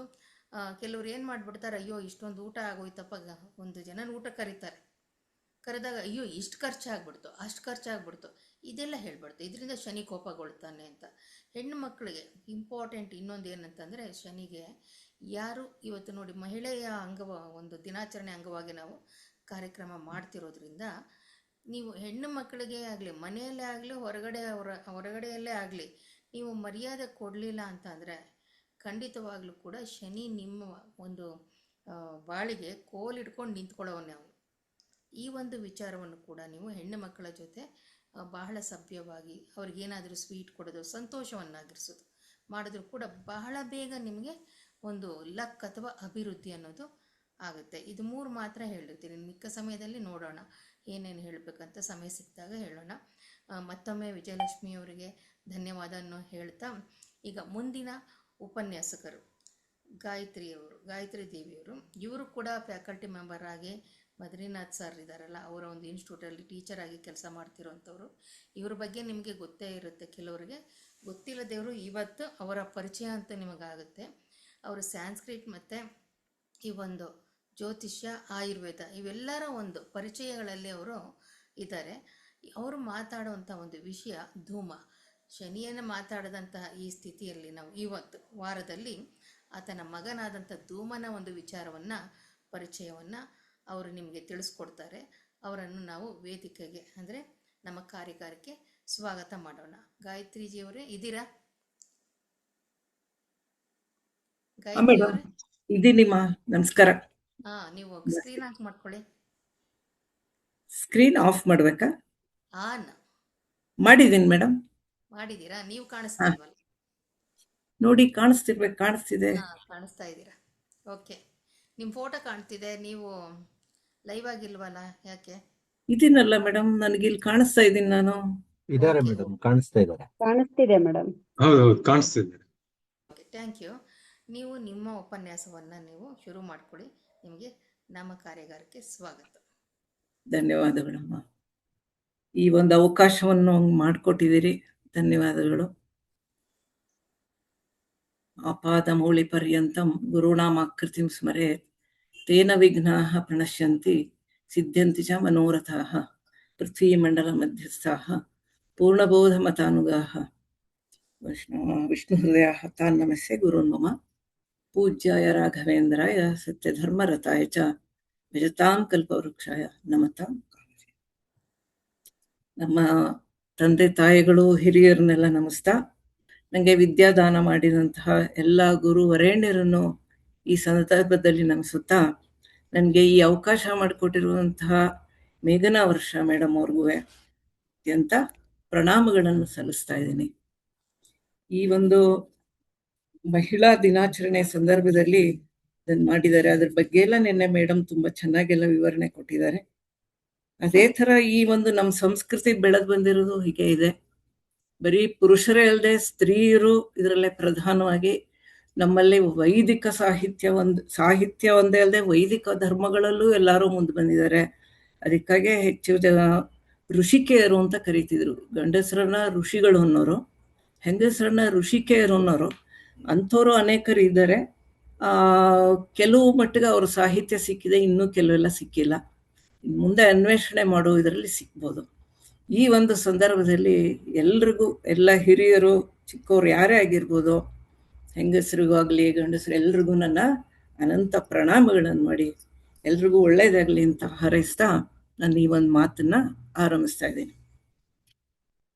ಈ ನಮಗೆ ಗೊತ್ತಿರೋ ನಮ್ಮ ಈ ಸೌರಮಂಡಲ ಅನ್ನೋದು ಇದೆ. ಸೌರಮಂಡಲದಲ್ಲಿ ಪ್ರಧಾನವಾಗಿ ಒಟ್ಟು 9 ಗ್ರಹಗಳನ್ನ ನಾವು ನೋಡ್ತೀವಿ. ಅದರಲ್ಲಿ 2 ಛಾಯಾಗ್ರಹಗಳು. ಇಷ್ಟು ಗ್ರಹಗಳಿಗೂ ಉಪಗ್ರಹಗಳು ಅಂತ ಮಾಡಿದ್ದಾರೆ. ಆ ಯಾವುದೇ ಗ್ರಹಕ್ಕೆ ಉಪಗ್ರಹಗಳು ಆದ್ರೂ ಈ ನಮ್ಮ ಸೌರಮಂಡಲದಲ್ಲಿ ಸೂರ್ಯನೇ ಪ್ರಧಾನವಾಗಿರೋದ್ರಿಂದ ಎಲ್ಲ ಉಪಗ್ರಹಗಳನ್ನು ಈ ಸೂರ್ಯನಿಗೆ ಉಪಗ್ರಹಗಳು ಅಂತ ಹೇಳುವ ಒಂದು ಸಂಪ್ರದಾಯ ಕೂಡ ಇದೆ. ಅದೇ ರೀತಿ ಇಲ್ಲಿ ಧೂಮ ಅನ್ನೋ ಒಂದು ಉಪಗ್ರಹದ ಬಗ್ಗೆ ನಾನಿವತ್ತು ತಗೊಂಡಿದ್ದೀನಿ. ಇದ್ರ ಬಗ್ಗೆ ನಮ್ಮ ಗುರುಗಳಾದ ರಾಮಾನುಜ ಗುರುಕುಲದ ಸಂಸ್ಥಾಪಕರಾದಂಥ ನಮ್ಮ ಪೂಜ್ಯ ಬದ್ರಿನಾಥ್ ಗುರುಗಳು ಇದ್ರ ಬಗ್ಗೆ ಹೆಚ್ಚು ಅಧ್ಯಯನ ಮಾಡಿ ಸಾವಿರಾರು ಜಾತಕಗಳನ್ನು ಇದ್ರ ಮೂಲಕ ವಿಮರ್ಶೆ ಮಾಡಿ ಈ ಒಂದು ಹೊತ್ತಿಗೆಯನ್ನು ಹೊರಗೆ ತಂದಿದ್ದಾರೆ. ಧೂಮ ಉಪಗ್ರಹದ ಬಗ್ಗೆನೇ ಒಂದು ಪುಸ್ತಕ ಮಾಡಿದ್ದಾರೆ. ಅದ್ರ ಬಗ್ಗೆ ಸಣ್ಣ ಪರಿಚಯ ನನ್ನ ಕೈಲಾದಷ್ಟು ಮಟ್ಟಿಗೆ ಮಾಡಿಕೊಡ್ತೀನಿ. ಈ ಒಂದು ಸೌರಮಂಡಲದಲ್ಲಿ ಈ ಧೂಮ ಅನ್ನೋದನ್ನ ಕುಜಗ್ರಹಕ್ಕೆ ಉಪಗ್ರಹ ಅಂತ ಹೇಳ್ತಾರೆ. ಆದರೂ ಅದು ನಮ್ಮ ಭಚಕ್ರದಲ್ಲಿ ಯಾವುದೇ ರೀತಿ ನಾವು ಹೇಗೆ ಅದನ್ನು ಹೊಂದಿಸ್ಕೊಂಡು ನೋಡಬೇಕು ಅಂದರೆ, ರವಿ ನಮ್ಮ ಇದರಲ್ಲಿ ಎಲ್ಲಿ ಸ್ಥಿತನಾಗಿರ್ತಾನೋ ಅಲ್ಲಿಂದ ಅನುಜನ್ಮ ನಕ್ಷತ್ರ ಅಂತ ಹೇಳ್ತೀವಿ. ಅಂದರೆ ಅನುಜನ್ಮ ಬರೋದು ಯಾವಾಗ? 133 ಡಿಗ್ರಿ 20 ನಿಮಿಷ ಅಂತ ತಗೋಬೇಕಾಗತ್ತೆ. ಆಗ ಬಂದಾಗ ರವಿ ಸ್ಥಿತವಾಗಿದ್ದ ನಕ್ಷತ್ರಕ್ಕೆ 10ನೇ ನಕ್ಷತ್ರ ಅಂದರೆ ಅನುಜನ್ಮನೇ ಬರುತ್ತೆ. ಇವಾಗ ಅಕಸ್ಮಾತ್ ರೋಹಿಣಿ ನಕ್ಷತ್ರದಲ್ಲಿ ರವಿ ಸ್ಥಿತನಾಗಿದ್ದಾನೆ ಅಂದರೆ ಅನುಜನ್ಮ ಹಸ್ತ ಆಗುತ್ತೆ. ಆ ನಕ್ಷತ್ರದಲ್ಲೇ ರವಿ ಸ್ಥಿತನಾಗಿರ್ತಾನೆ. ಆ ಒಂದು ಕೆಲವು ಸಲ ಏನಾಗುತ್ತೆ ಅಂದರೆ ರಾಶಿ ಸಂಧಿಗಳು ಅಥವಾ ಇದರ ಸಂಧಿಗಳು ಬಂದಾಗ 5ನೇ ಮನೆ ಬರೋಕ್ಕಾಗಲ್ಲ. ಅವಾಗ 133 ಡಿಗ್ರಿ 20 ನಿಮಿಷ ಅಂದರೆ 5ನೇ ಮನೆ ಅನ್ನೋದು ಒಂದು ಬರುತ್ತೆ. ಆದರೆ ಸಂಧಿ ಕಾಲದಲ್ಲಿ ಇದು ಹೋದಾಗ 6ನೇ ಮನೆ ಕೂಡ ಆಗುತ್ತೆ. ಆದರೆ ನಕ್ಷತ್ರಗಳು ಮಾತ್ರ ಅನುಜನ್ಮ ನಕ್ಷತ್ರನೇ ಬರುತ್ತೆ. ಇದೊಂದನ್ನ ನಾವು ನೆನಪಿಟ್ಕೊಂಡು ಇದ್ರ ಮೇಲೆ ನಾವು ಹೆಚ್ಚು ಅಧ್ಯಯನ ಮಾಡೋಕ್ಕೆ ಅನುಕೂಲ ಆಗುತ್ತೆ. ಈ ಒಂದು ಉಪಗ್ರಹಗಳ ಬಗ್ಗೆ ನಮ್ಮಲ್ಲಿ ಬೇಕಾದಷ್ಟು ರಿಸರ್ಚ್ಗಳನ್ನು ಮಾಡಿದ್ದಾರೆ, ಬೇಕಾದಷ್ಟು ಜನ ಮಾಡಿದ್ದಾರೆ. ಈ ಒಂದು ಧೂಮದ ಬಗ್ಗೆ ಹೆಚ್ಚು ಸ್ವಲ್ಪ ಬಗ್ಗೆ ಎಲ್ಲೆಲ್ಲೋ ಮಾಡಿದ್ದಾರೆ ಅನ್ನೋದು ಗೊತ್ತಾಗಿದೆ. ಅದರಿಂದ ಈ ಮನುಷ್ಯನ ಒಂದು ವಿವಾಹವಾಗಬಹುದು ಅಥವಾ ಸಂತಾನ ಯೋಗ ಇದ್ರ ಬಗ್ಗೆ ಇದುವರೆಗೂ ಮಾಡಿದ್ದಾರೆ. ಮುಂದೆ ಈಗ ಅವರು ಇನ್ನೂ ವೃತ್ತಿ ಮತ್ತು ಮುಂದೆ ಆ ಮನುಷ್ಯ ಯಾವ ರೀತಿ ಒಂದು ಸ್ಥಿರಾಸ್ತಿಗಳ ಬಗ್ಗೆ ಮಾಡ್ಬೋದು ಅನ್ನೋದ್ರ ಬಗ್ಗೆನೂ ಈಗ ಅಧ್ಯಯನ ನಡೀತಾ ಇದೆ. ಅದ್ರ ಬಗ್ಗೆ ಈಗ ಹೆಚ್ಚಿಗೆ ಮಾತಬೇಡ. ಈ ನಾವು ತಗೊಂಡಿರುವಂತ ಒಂದು ವಿವಾಹ ಅಥವಾ ಸಂತಾನ ಯೋಗದ ಬಗ್ಗೆ ಹೆಚ್ಚು ತಿಳ್ಕೊಳ್ಳೋಕೆ ಇಲ್ಲಿ ಪ್ರಯತ್ನ ಮಾಡೋಣ. ಇಲ್ಲಿ ಈ ಧೂಮ ಉಪಗ್ರಹವು ಕುಜನ ಉಪಗ್ರಹವಾಗಿರೋದ್ರಿಂದ ಕುಜನಂತೆ ಇದಕ್ಕೆ ದೃಷ್ಟಿ ಇರುತ್ತೆ. ಕುಜನಿಗೆ 4, 7 ಮತ್ತು 8ನೇ ದೃಷ್ಟಿ ಇದೆ. ಹಾಗೆ ಧೂಮನಿಗೆ ಈ ದೃಷ್ಟಿ ಇದೆ. ಈ ಒಂದು ನಮ್ಮ ರಾಶಿ ಯಾವುದೇ ನಮ್ಮ ಜಾತಕ ನಾವು ಹಾಕೊಂಡಾಗ ರವಿಯಿಂದ 5ನೇ ಮನೆ ಅಥವಾ ಅನುಜನ್ಮ ನಕ್ಷತ್ರದಲ್ಲಿ ಬರುತ್ತೆ. ಇದನ್ನ ನೋಡಿದಾಗ ಅಲ್ಲಿ ಧೂಮ ಸ್ಥಾಪನೆ ಆಗುತ್ತೆ.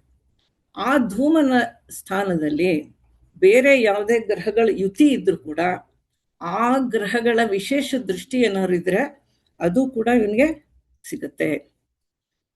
ಇದನ್ನ ಈ ವಿಷಯಗಳನ್ನ ಬೃಹತ್ ಪರಾಶರ ಹೋರಾಶಾಸ್ತ್ರದಲ್ಲಿ ಇದ್ರ ಬಗ್ಗೆ ವಿವರಣೆಯಾಗಿ ಕೊಟ್ಟಿದ್ದಾರೆ.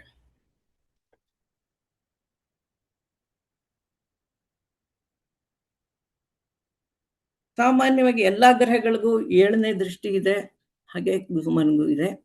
ಜೊತೆಗೆ ಕುಜನ ಇದಾಗಿರೋದ್ರಿಂದ ನನಗೆ 4 ಮತ್ತು 8ನೇ ದೃಷ್ಟಿ ವಿಶೇಷವಾಗಿರುತ್ತೆ. ಈಗ ಉದಾಹರಣೆಗೆ ಈ ವಿಶೇಷ ದೃಷ್ಟಿ ಇರೋ ಗ್ರಹಗಳು ಯಾವುದು? ಶನಿ, ಗುರು ಇಬ್ರು ಬರ್ತಾರೆ ವಿಶೇಷ. ಆ ಗ್ರಹಗಳ ಯುತಿಯಲ್ಲಿದ್ದರೆ ಅಥವಾ ಅವರ ಮನೆಗಳಲ್ಲಿ ಧೂಮಸ್ಥಿತನಾದರೆ ಕೂಡ ಅವರ ವಿಶೇಷ ದೃಷ್ಟಿ ಇವನಿಗೆ ಧೂಮನಿಗೆ ಬರುತ್ತೆ ಅನ್ನೋದನ್ನ ನಿರ್ಧಾರ ಮಾಡಿ ತಿಳಿಸಿದ್ದಾರೆ. ಅಥವಾ ಆ ಗ್ರಹಗಳು ಕೂಡ ಈ ಧೂಮನ ಇರುವಂಥ ಸ್ಥಾನವನ್ನು ನೋಡಿದ್ರು ಕೂಡ ಆ ಗ್ರಹಗಳ ವಿಶೇಷ ದೃಷ್ಟಿ ಈ ಧೂಮನಿಗೆ ಸಿಗುತ್ತೆ ಅನ್ನೋದನ್ನ ಅನುಭವ ಸಿದ್ಧವಾಗಿ ಇದನ್ನ ಪ್ರೂವ್ ಮಾಡಿದ್ದಾರೆ.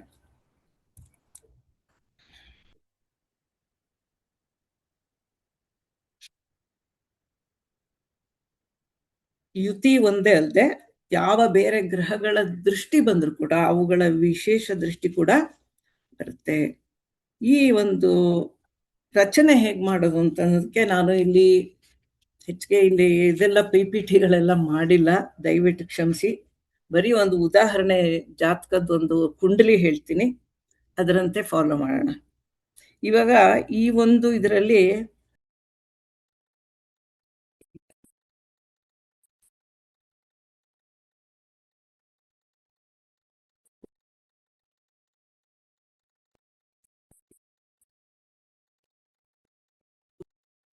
ಮೇಡಮ್ ನಿಮ್ಮ ವಾಯ್ಸ್ ಕೇಳ್ತಾ ಇಲ್ಲ. ಮೈಕ್ ಆನ್ ಮಾಡ್ಕೊಳ್ಳಿ ಮೇಡಮ್.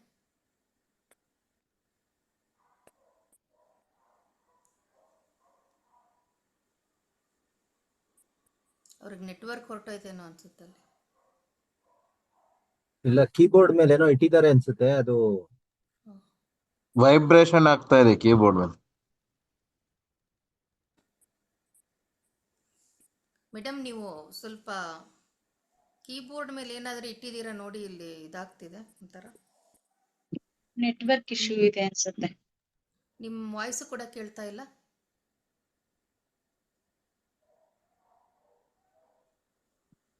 ಮೇಡಮ್ ಅದು ಕಂಪ್ಯೂಟರ್ ಸ್ಕ್ರೀನಿಂಗ್ ಇದು ಪ್ರಾಬ್ಲಮ್ ಆಗ್ತಿದೆ. May be network issue. ಹೌದು.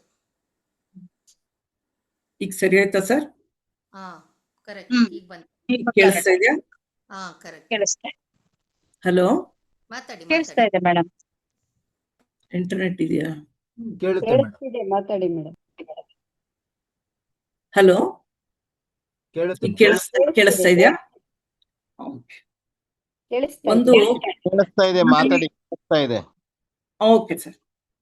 ಒಂದು ಉದಾಹರಣೆ, ಒಂದು ಕುಂಡ್ಲಿ ತಗೊಂಡಿದ್ದೀನಿ. ಅದರಂತೆ ವೃಶ್ಚಿಕದಲ್ಲಿ ರವಿ ಸ್ಥಿತನಾಗಿದ್ದಾನೆ.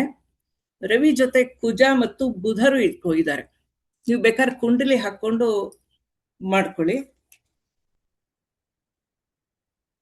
ಮತ್ತೆ ಧನುಸ್ಸಿನಲ್ಲಿ ಚಂದ್ರ ಇದ್ದಾನೆ, ಕುಂಭದಲ್ಲಿ ರಾಹು, ಮೀನದಲ್ಲಿ ಶನಿ, ಕಟಕ ರಾಶಿಯಲ್ಲಿ ಗುರು, ಸಿಂಹದಲ್ಲಿ ಕೇತು ಮತ್ತು ತುಲಾದಲ್ಲಿ ಶುಕ್ರ ಗ್ರಹಗಳು ಸ್ಥಿತವಾಗಿದೆ. ಈ ಒಂದು ಇದ್ರಂತ ನೋಡಿದಾಗ ನಮ್ಗೆ ರವಿಯಿಂದ 5ನೇ ಮನೆ ಅಂದ್ರೆ ಮನೆಗಳದ್ದು ಒಂದ್ಸಲ ಹೇಳಿ ಮೇಡಮ್, ದಯಮಾಡಿ. ಇವಾಗ ವೃಶ್ಚಿಕ- ರವಿ ವೃಶ್ಚಿಕದಲ್ಲಿ ರವಿ, ಕುಜ ಮತ್ತು ಬುಧ. ಕುಂಡಲಿಯನ್ನ ಮತ್ತೊಂದ್ಸಲಿ ರಿಪೀಟ್ ಮಾಡಿ ಮೇಡಮ್, ಹಾ, ಬರ್ಕೊಳ್ಳಿ. ವೃಶ್ಚಿಕ ಮೊದ್ಲು ಅವ್ರ ಕುಂಡಿಲ ಹಾಕೊಳ್ಳಿ. ಹಾ, ಕುಂಡಲಿ ಹಾಕೊಳ್ಳಿ, ಹೇಳ್ತೀನಿ. ಯಾವ್ಯಾವ ವೃಶ್ಚಿಕದಲ್ಲಿ ಹ್ಮ್. ರವಿ ಇದ್ದಾನೆ, ರವಿ, ಕುಜ ಮತ್ತು ಬುಧ.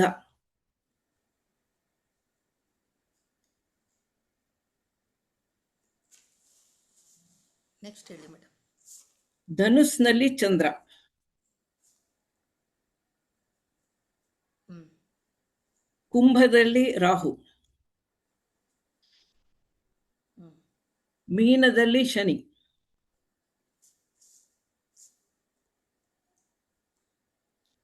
ಕಟಕ ರಾಶಿಯಲ್ಲಿ ಗುರು, ಹ್ಮ್ ಸಿಂಹದಲ್ಲಿ ಕೇತು,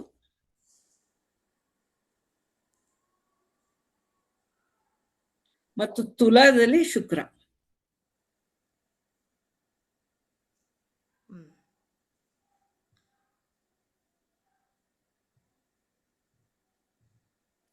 ಈ ಇದರಲ್ಲಿ ಹೇಳ್ಬೇಕು. ಎಸ್ ಮೇಡಮ್, ಕೇಳಿಸ್ತಾ ಇದೆಯಾ?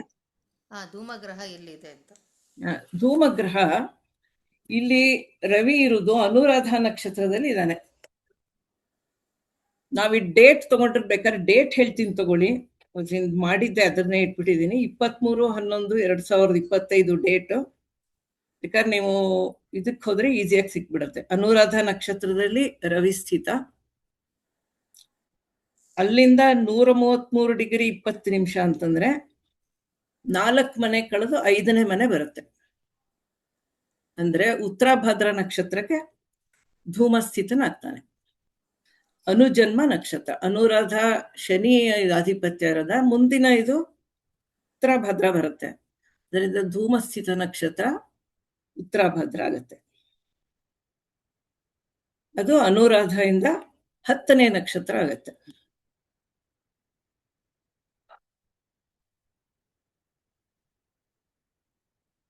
ಬರ್ಕೊಂಡ್ರಪ್ಪ ಎಲ್ರು? ಆಯ್ತು, ಪ್ರಿಡಿಕ್ಟ್ ಮಾಡಿ ಮೇಡಮ್. ಈ ಒಂದು ಕುಂಡಲಿ ಇಟ್ಕೊಂಡು ಈ ಧೂಮ ವರ್ಗೀಕರಣ ಕುಂಡಲಿ ಅನ್ನೋದನ್ನ ಒಂದ್ ಮಾಡ್ತಾರೆ. ಅದು ಹೇಗ್ ಮಾಡೋದು ಅನ್ನೋದನ್ನ ಹೇಳ್ತೀನಿ. ಮೊದಲನೇಗೆ ಧೂಮ ಎಲ್ಲಿ ಸ್ಥಿತನಾಗಿದ್ದಾನೆ ಆ ರಾಶಿಗೆ 1 ಪಾಯಿಂಟ್. ಈಗ ಮೀನರ್ನಲ್ಲಿ ಸ್ಥಿತನಾಗಿದ್ದಾನೆ ಧೂಮ, ಅದರಿಂದ ಮೀನ ರಾಶಿಗೆ 1 ಅಂಕೆ ಬರುತ್ತೆ.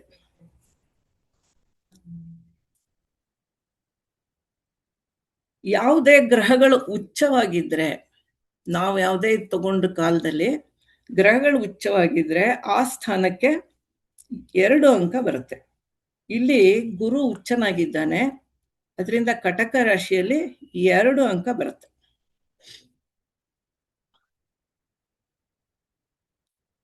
ಮುಂದೆ ಬೇರೆ ರಾಶಿಗಳಲ್ಲಿ ಗ್ರಹಗಳು ಸ್ಥಿತವಾಗಿದ್ರೆ ಆ ರಾಶಿಗಳಿಗೆ 1 ಅಂಕ ಬರುತ್ತೆ. ಈಗ ತುಲಾದಲ್ಲಿ ಶುಕ್ರ ಇದ್ದಾನೆ, ಅದರಿಂದ ತುಲಾ ರಾಶಿಗೆ 1 ಅಂಕ. ಮತ್ತು ವೃಶ್ಚಿಕದಲ್ಲಿ 3 ಗ್ರಹಗಳಿದೆ, 3 ಗ್ರಹಗಳಿದ್ರು 1 ಅಂಕನೇ ಕೊಡೋದು. ಎಲ್ಲ ಒಟ್ಟು ಸೇರಿ 1 ಅಂಕನೇ ಕೊಡೋದು. ಹಾಗೆ ಧನುಸ್ನಲ್ಲಿ ಚಂದ್ರ ಸ್ಥಿತನಾಗಿರೋದ್ರಿಂದ ಅಲ್ಲಿ 1 ಅಂಕ. ಇಲ್ಲಿ ಸಪ್ತಗ್ರಹಗಳಿಗೆ ಮಾತ್ರ ತಗೋತಾರೆ. ಈ ರಾಹುಕೇತುಗಳಿಗೆ ಬೇರೆ ಅಂಕ ಅಂತ ಇದರಲ್ಲಿ ಕೊಡೋಲ್ಲ ವರ್ಗೀಕರಣ ಕುಂಡಲಿಯಲ್ಲಿ. ಈ ತರ ನಾವು ಮಾಡಿದಾಗ ಒಟ್ಟು ನಮ್ಗೆ 6 ಅಂಕಗಳು ಬಂದಿದ್ಯಾ ಎಲ್ರಿಗೂ? ಬಂದಿದೆ ಮೇಡಮ್. ಇನ್ನೊಂದು ಬರುತ್ತೆ ನೆಕ್ಸ್ಟ್, ಧೂಮ ದೃಷ್ಟಿ ವರ್ಗೀಕರಣ ಕುಂಡಲಿ ಅಂತ ಇನ್ನೊಂದು ಬರುತ್ತೆ.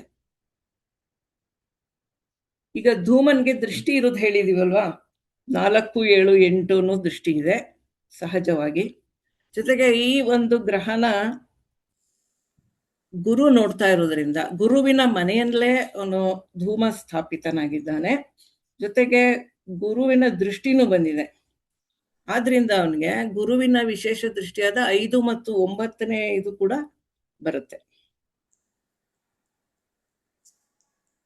ಜೊತೆಗೆ ಅಲ್ಲಿ ಮೀನದಲ್ಲಿ ಶನಿಯ ಯುತಿ ಕೂಡ ಇದೆ. ಶನಿ ಗ್ರಹದ ಯುತಿ ಇರುವುದರಿಂದ ಶನಿಯ ವಿಶೇಷ ದೃಷ್ಟಿಗಳಾದ 3 ಮತ್ತು 10ನೇ ದೃಷ್ಟಿಗಳು ಕೂಡ ಇವನಿಗೆ ಸಿಕ್ಕೋಗುತ್ತೆ.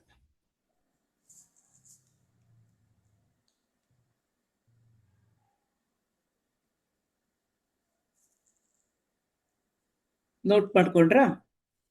ಲಗ್ನ ಯಾವುದು ಮತ್ತೆ ಟೈಮ್ ಕೇಳ್ತಾ ಇದ್ದಾರೆ ಸ್ವಲ್ಪ. ಲಗ್ನ ಅಂತ ಅದು ಟೈಮ್ ಅಂತ ಏನ್ ಹಾಕಿಲ್ಲ ಮೇಡಮ್, ಬರೀ ಕುಂಡಲಿ ಒಂದು ಹಾಕಿದ್ದೀನಿ. ಬಚಕ್ರದ ಮಾಮೂಲಿ ಮೊದಲು ಹೇಳಿದೆ ಅಲ್ವಾ, ಅದರಲ್ಲಿ ಸ್ಥಿತ ಒಂದೊಂದು ರಾಶಿಯಲ್ಲಿ ಏನ್ ಸ್ಥಿತ ಗ್ರಹಗಳ ನಾನು ಹೇಳಿದ್ದೀನಲ್ವಾ. ಇಲ್ಲಿ ಲಗ್ನ ತಗೊಳ್ಳಲ್ಲ ನೀವು? ಲಗ್ನ ಏನಿಲ್ಲ, ರವಿ ಸ್ಥಿತವಾಗಿದ್ದನ್ನೇ ಲಗ್ನ ಅನ್ನೋದು ಮಾಡೋದು. ಓಕೆ.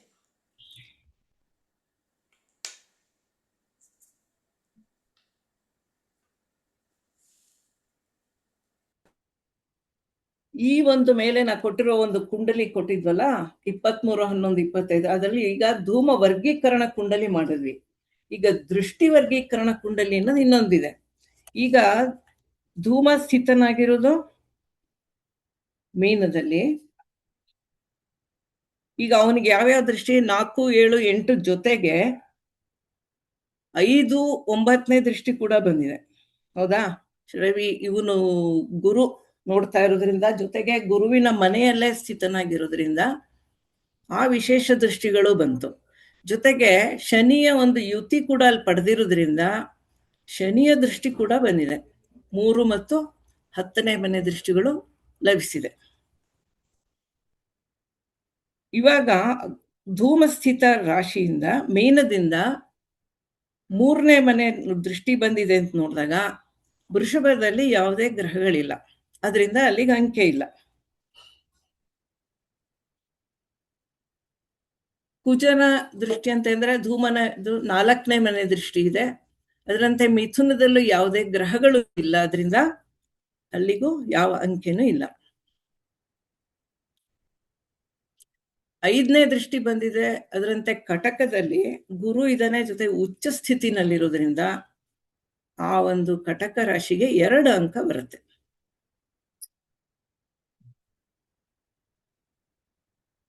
ನೆಕ್ಸ್ಟ್ ಸಪ್ತಮ ದೃಷ್ಟಿ. ಸಪ್ತಮ ದೃಷ್ಟಿ ಅಂದ್ರೆ ಕನ್ಯಾ ರಾಶಿ ಮೇಲೆ ಬರುತ್ತೆ. ಅಲ್ಲೂ ಯಾವುದೇ ಗ್ರಹಗಳು ಇಲ್ಲ, ಅದರಿಂದ ಅಲ್ಲಿ ಅಂಕೆ ಇಲ್ಲ. ನೆಕ್ಸ್ಟ್ ಅಷ್ಟಮ ದೃಷ್ಟಿ ಇದೆ. ಅಷ್ಟಮದಲ್ಲಿ ಶುಕ್ರ ಸ್ಥಿತನಾಗಿದ್ದಾನೆ ತುಲಾದಲ್ಲಿ, ಅದರಿಂದ ಅಲ್ಲಿಗೆ 1 ಅಂಕ ಬರುತ್ತೆ. ನೆಕ್ಸ್ಟ್ ನವಮ ದೃಷ್ಟಿಯಿಂದ ವೃಶ್ಚಿಕ ರಾಶಿಯನ್ನು ನೋಡ್ತಾನೆ, ಅಲ್ಲಿ 3 ಗ್ರಹಗಳಿದೆ, ಅದರಿಂದ ಅಲ್ಲಿಗೂ 1 ಅಂಕೆ ಕೊಡ್ತಾರೆ.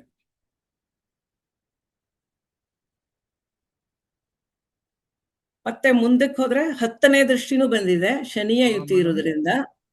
ಅದರಿಂದ ಚಂದ್ರನನ್ನು ಕೂಡ ವೀಕ್ಷಣೆ ಮಾಡೋದ್ರಿಂದ ಧನುಸ್ ರಾಶಿಗೂ ಕೂಡ 1 ಅಂಕೆನ ಕೊಡ್ತಾರೆ. 3 ಗ್ರಹ ಇದ್ರೆ 3 ಅಂಕ ಅಲ್ವಾ? ಇಲ್ಲ, 1 ರಾಶಿಗೆ 1 ಅಂತಾನೆ. ಎಷ್ಟು ಗ್ರಹ ಇದ್ರು ಒಂದೇ ಅಂಕಿನೇ, ಆದ್ರೆ ಉಚ್ಚ ಗ್ರಹಗಳಾಗಿದ್ರೆ ಮಾತ್ರ 2 ಅಂಕ ಕೊಡ್ತಾರೆ ಅಷ್ಟೆ.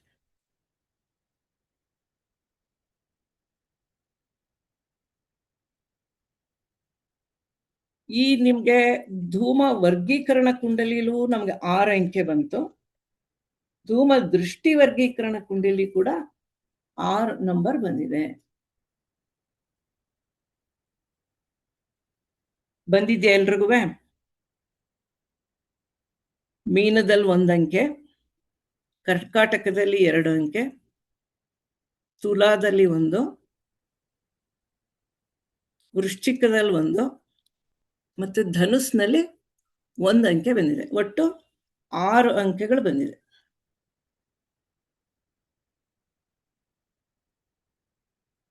ಬಂದಿದ್ಯಾ ಎಲ್ರಿಗೂ? ಮೀನಾದ್ ಒಂದ್ ಹೇಳಿದ್ರಿ, ಕಟಕ ಒಂದ್ ಹೇಳಿದ್ರಿ, ತುಲಾ ಒಂದ್ ಹೇಳಿದ್ರಿ, ವೃಶ್ಚಿಕ ಒಂದ್ ಹೇಳಿದ್ರಿ.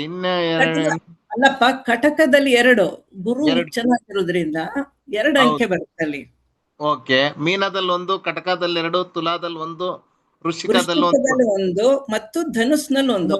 10ನೇ ದೃಷ್ಟಿಯಿಂದ ಚಂದ್ರನನ್ನು ನೋಡ್ತಾನಲ್ವಾ? ಹೌದು ಹೌದು ಮೇಡಮ್.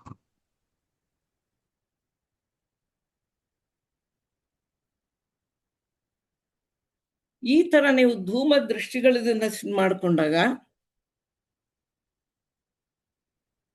ಈ ಒಂದು ಅಂಕೆಗಳನ್ನು ಗುರುತು ಹಾಕೊಂಡಾಗ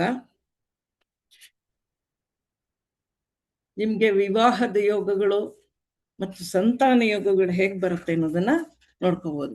ಅಂದ್ರೆ ನಮ್ಮ ಜಾತಕದಲ್ಲಿ ಸಪ್ತಮಾಧಿಪತಿ ಅಥವಾ ಸಪ್ತಮ ಕಾರಕ ಗ್ರಹ ಶುಕ್ರ, ಇವುಗಳ ಮೇಲೆ ಧೂಮನ ದೃಷ್ಟಿ ಬಂದಾಗ ಆಯಾ ಒಂದು ಗ್ರಹಗಳ ದಶಾ ಅಂತರ್ಭುಕ್ತಿ ಈ ಸಮಯದಲ್ಲಿ ಅವರುಗಳಿಗೆ ಮದುವೆ ಆಗುತ್ತೆ ಅನ್ನೋದೊಂದನ್ನ ತೀರ್ಮಾನ ತಗೋಬಹುದಾಗತ್ತೆ. ಈ ವರ್ಗೀಕರಣದಲ್ಲಿ ಈ ಅಂಕೆಗಳು ಬಂದ್ವಲ್ಲ, ಈ ಒಂದು ಅಂಕೆಯಿಂದ ಏನ್ ನಾವು ತಗೋಬಹುದು ಅಂದ್ರೆ, ಈಗ ಎಷ್ಟೋ ಜನಕ್ಕೆ ಈಗಿನ ಒಂದು ಮಾಡರ್ನ್ ಟ್ರೆಂಡ್ ಅಲ್ಲಿ ಏನಾಗಿದೆ, ಹೆಚ್ಚಿಗೆ ಜನ ನಾರ್ಮಲ್ ಡೆಲಿವರಿಗೆ ಹೋಗೋದೇ ಇಲ್ಲ ಹೆಂಗಸರು. ಅದು ಎಲ್ರಿಗೂ ಗೊತ್ತಾಗಿದೆ ಅಲ್ವಾ? ಎಲ್ರೂ ನಾನಾ ಸಮಸ್ಯೆಗಳಿಂದ ಎಲ್ರಿಗೂ ಸಿಸೇರಿಯನ್ ಆಪರೇಷನ್ಸ್ಗಳಿಗೆ ಹೋಗ್ತಾರೆ. ಆ ಒಂದು ಟೈಮಲ್ಲಿ ನೀವು ಯಾವ ಡೇಟ್ ಕೊಡ್ಬೋದು ಅನ್ನೋದು ಸಾಮಾನ್ಯ ಎಲ್ರು ಬಂದು ಕೇಳ್ತಾರೆ. ಆ ಥರ ಸಂದರ್ಭಗಳು ನಮ್ಮಲ್ಲಿ ಬಂದಿದೆ.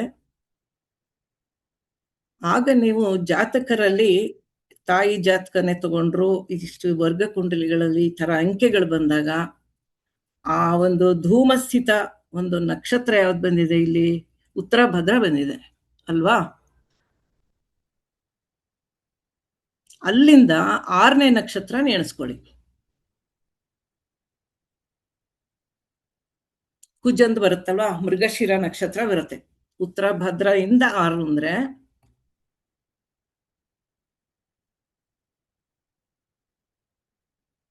ಉತ್ತರ ಭದ್ರ ಆದ್ಮೇಲೆ ರೇವತಿ, ಅಶ್ವಿನಿ, ಭರಣಿ, ಕೃತ್ತಿಕ, ರೋಹಿಣಿ, ಮೃಗಶಿರ. ಮೃಗಶಿರ ಕುಜಂದು 6ನೇ ನಕ್ಷತ್ರ ಆಗತ್ತೆ.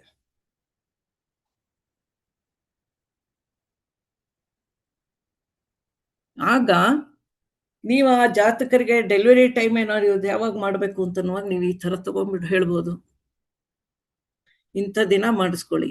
ಈಗ ಎಷ್ಟೋ ಜನಕ್ಕೆ ಸಮಸ್ಯೆ ಬರ್ತಿದೆ ಮಕ್ಕಳುಗಳಲ್ಲಿ. ಮಕ್ಕಳು ನಾವು ಹೇಳ್ದಾಗ ಕೇಳಲ್ಲ. ನಾವು ಮಕ್ಕಳದ್ದು ಜಾತಕ ಬರ್ಸಿದೀವಿ, ಯಾಕೋ ಅದರಂತೆ ಏನೂ ಇಲ್ಲ. ತುಂಬಾ ಬಂದಿದೆ. ಸುಮಾರು ಜನಕ್ಕೆ ಈ ಥರದ ಅನುಭವ ಆಗಿರ್ಬೋದು. ನಮಗೂ ತುಂಬಾ ಜನ ಬಂದು ಈ ಥರದ ಸಮಸ್ಯೆಗಳಾಗಿದೆ ಅಂತ ಕೇಳ್ತಾರೆ. ಅವಾಗ ಕಾರಣ ಏನಿರ್ಬೋದು ಅಂದ್ರೆ, ಈಗೆಲ್ಲ ಸಿಸೇರಿಯನ್ ಆಪರೇಷನ್ಸ್ ಮಾಡೋದ್ರಿಂದ ಆ ಒಂದು ಮಗುವಿನ ಜನ್ಮ ಸಮಯದಲ್ಲಿ ವ್ಯತ್ಯಾಸಗಳಾಗಿರ್ಬೋದು ಅಲ್ವಾ? ದೈವ ನಿರ್ಧಾರಿತ ತಾನಪ್ಪ ಯಾವುದೇ ಒಂದು ವ್ಯಕ್ತಿ ಜನಿಸ್ಬೇಕಾರೆ. ಆ ಇದ್ರಲ್ಲಿ ಈಗ ವ್ಯತ್ಯಾಸಗಳು ಬರ್ತಾ ಇರೋದ್ರಿಂದ ನಾವು ಈ ಒಂದು ಧೂಮ ವರ್ಗೀಕರಣ ಕುಂಡಲಿ ತಗೊಂಡು ಅದರಿಂದ ಈ ತರ ಲೆಕ್ಕಾಚಾರ ಮಾಡ್ಕೊಂಡು ಹೋದಾಗ ನಾಳೆ ಅವ್ರಿಗೆ ಯಾವ ರೀತಿ ಆಪರೇಷನ್ ಮಾಡಿಸ್ಕೋಬಹುದು ಅನ್ನೋದನ್ನು ಡಾಕ್ಟರ್ಗಳು ಕೇಳ್ತಾರೆ, ನಿಮ್ಗೆ ಯಾವತ್ ಬೇಕು ಕೇಳಿ ಅಂತ.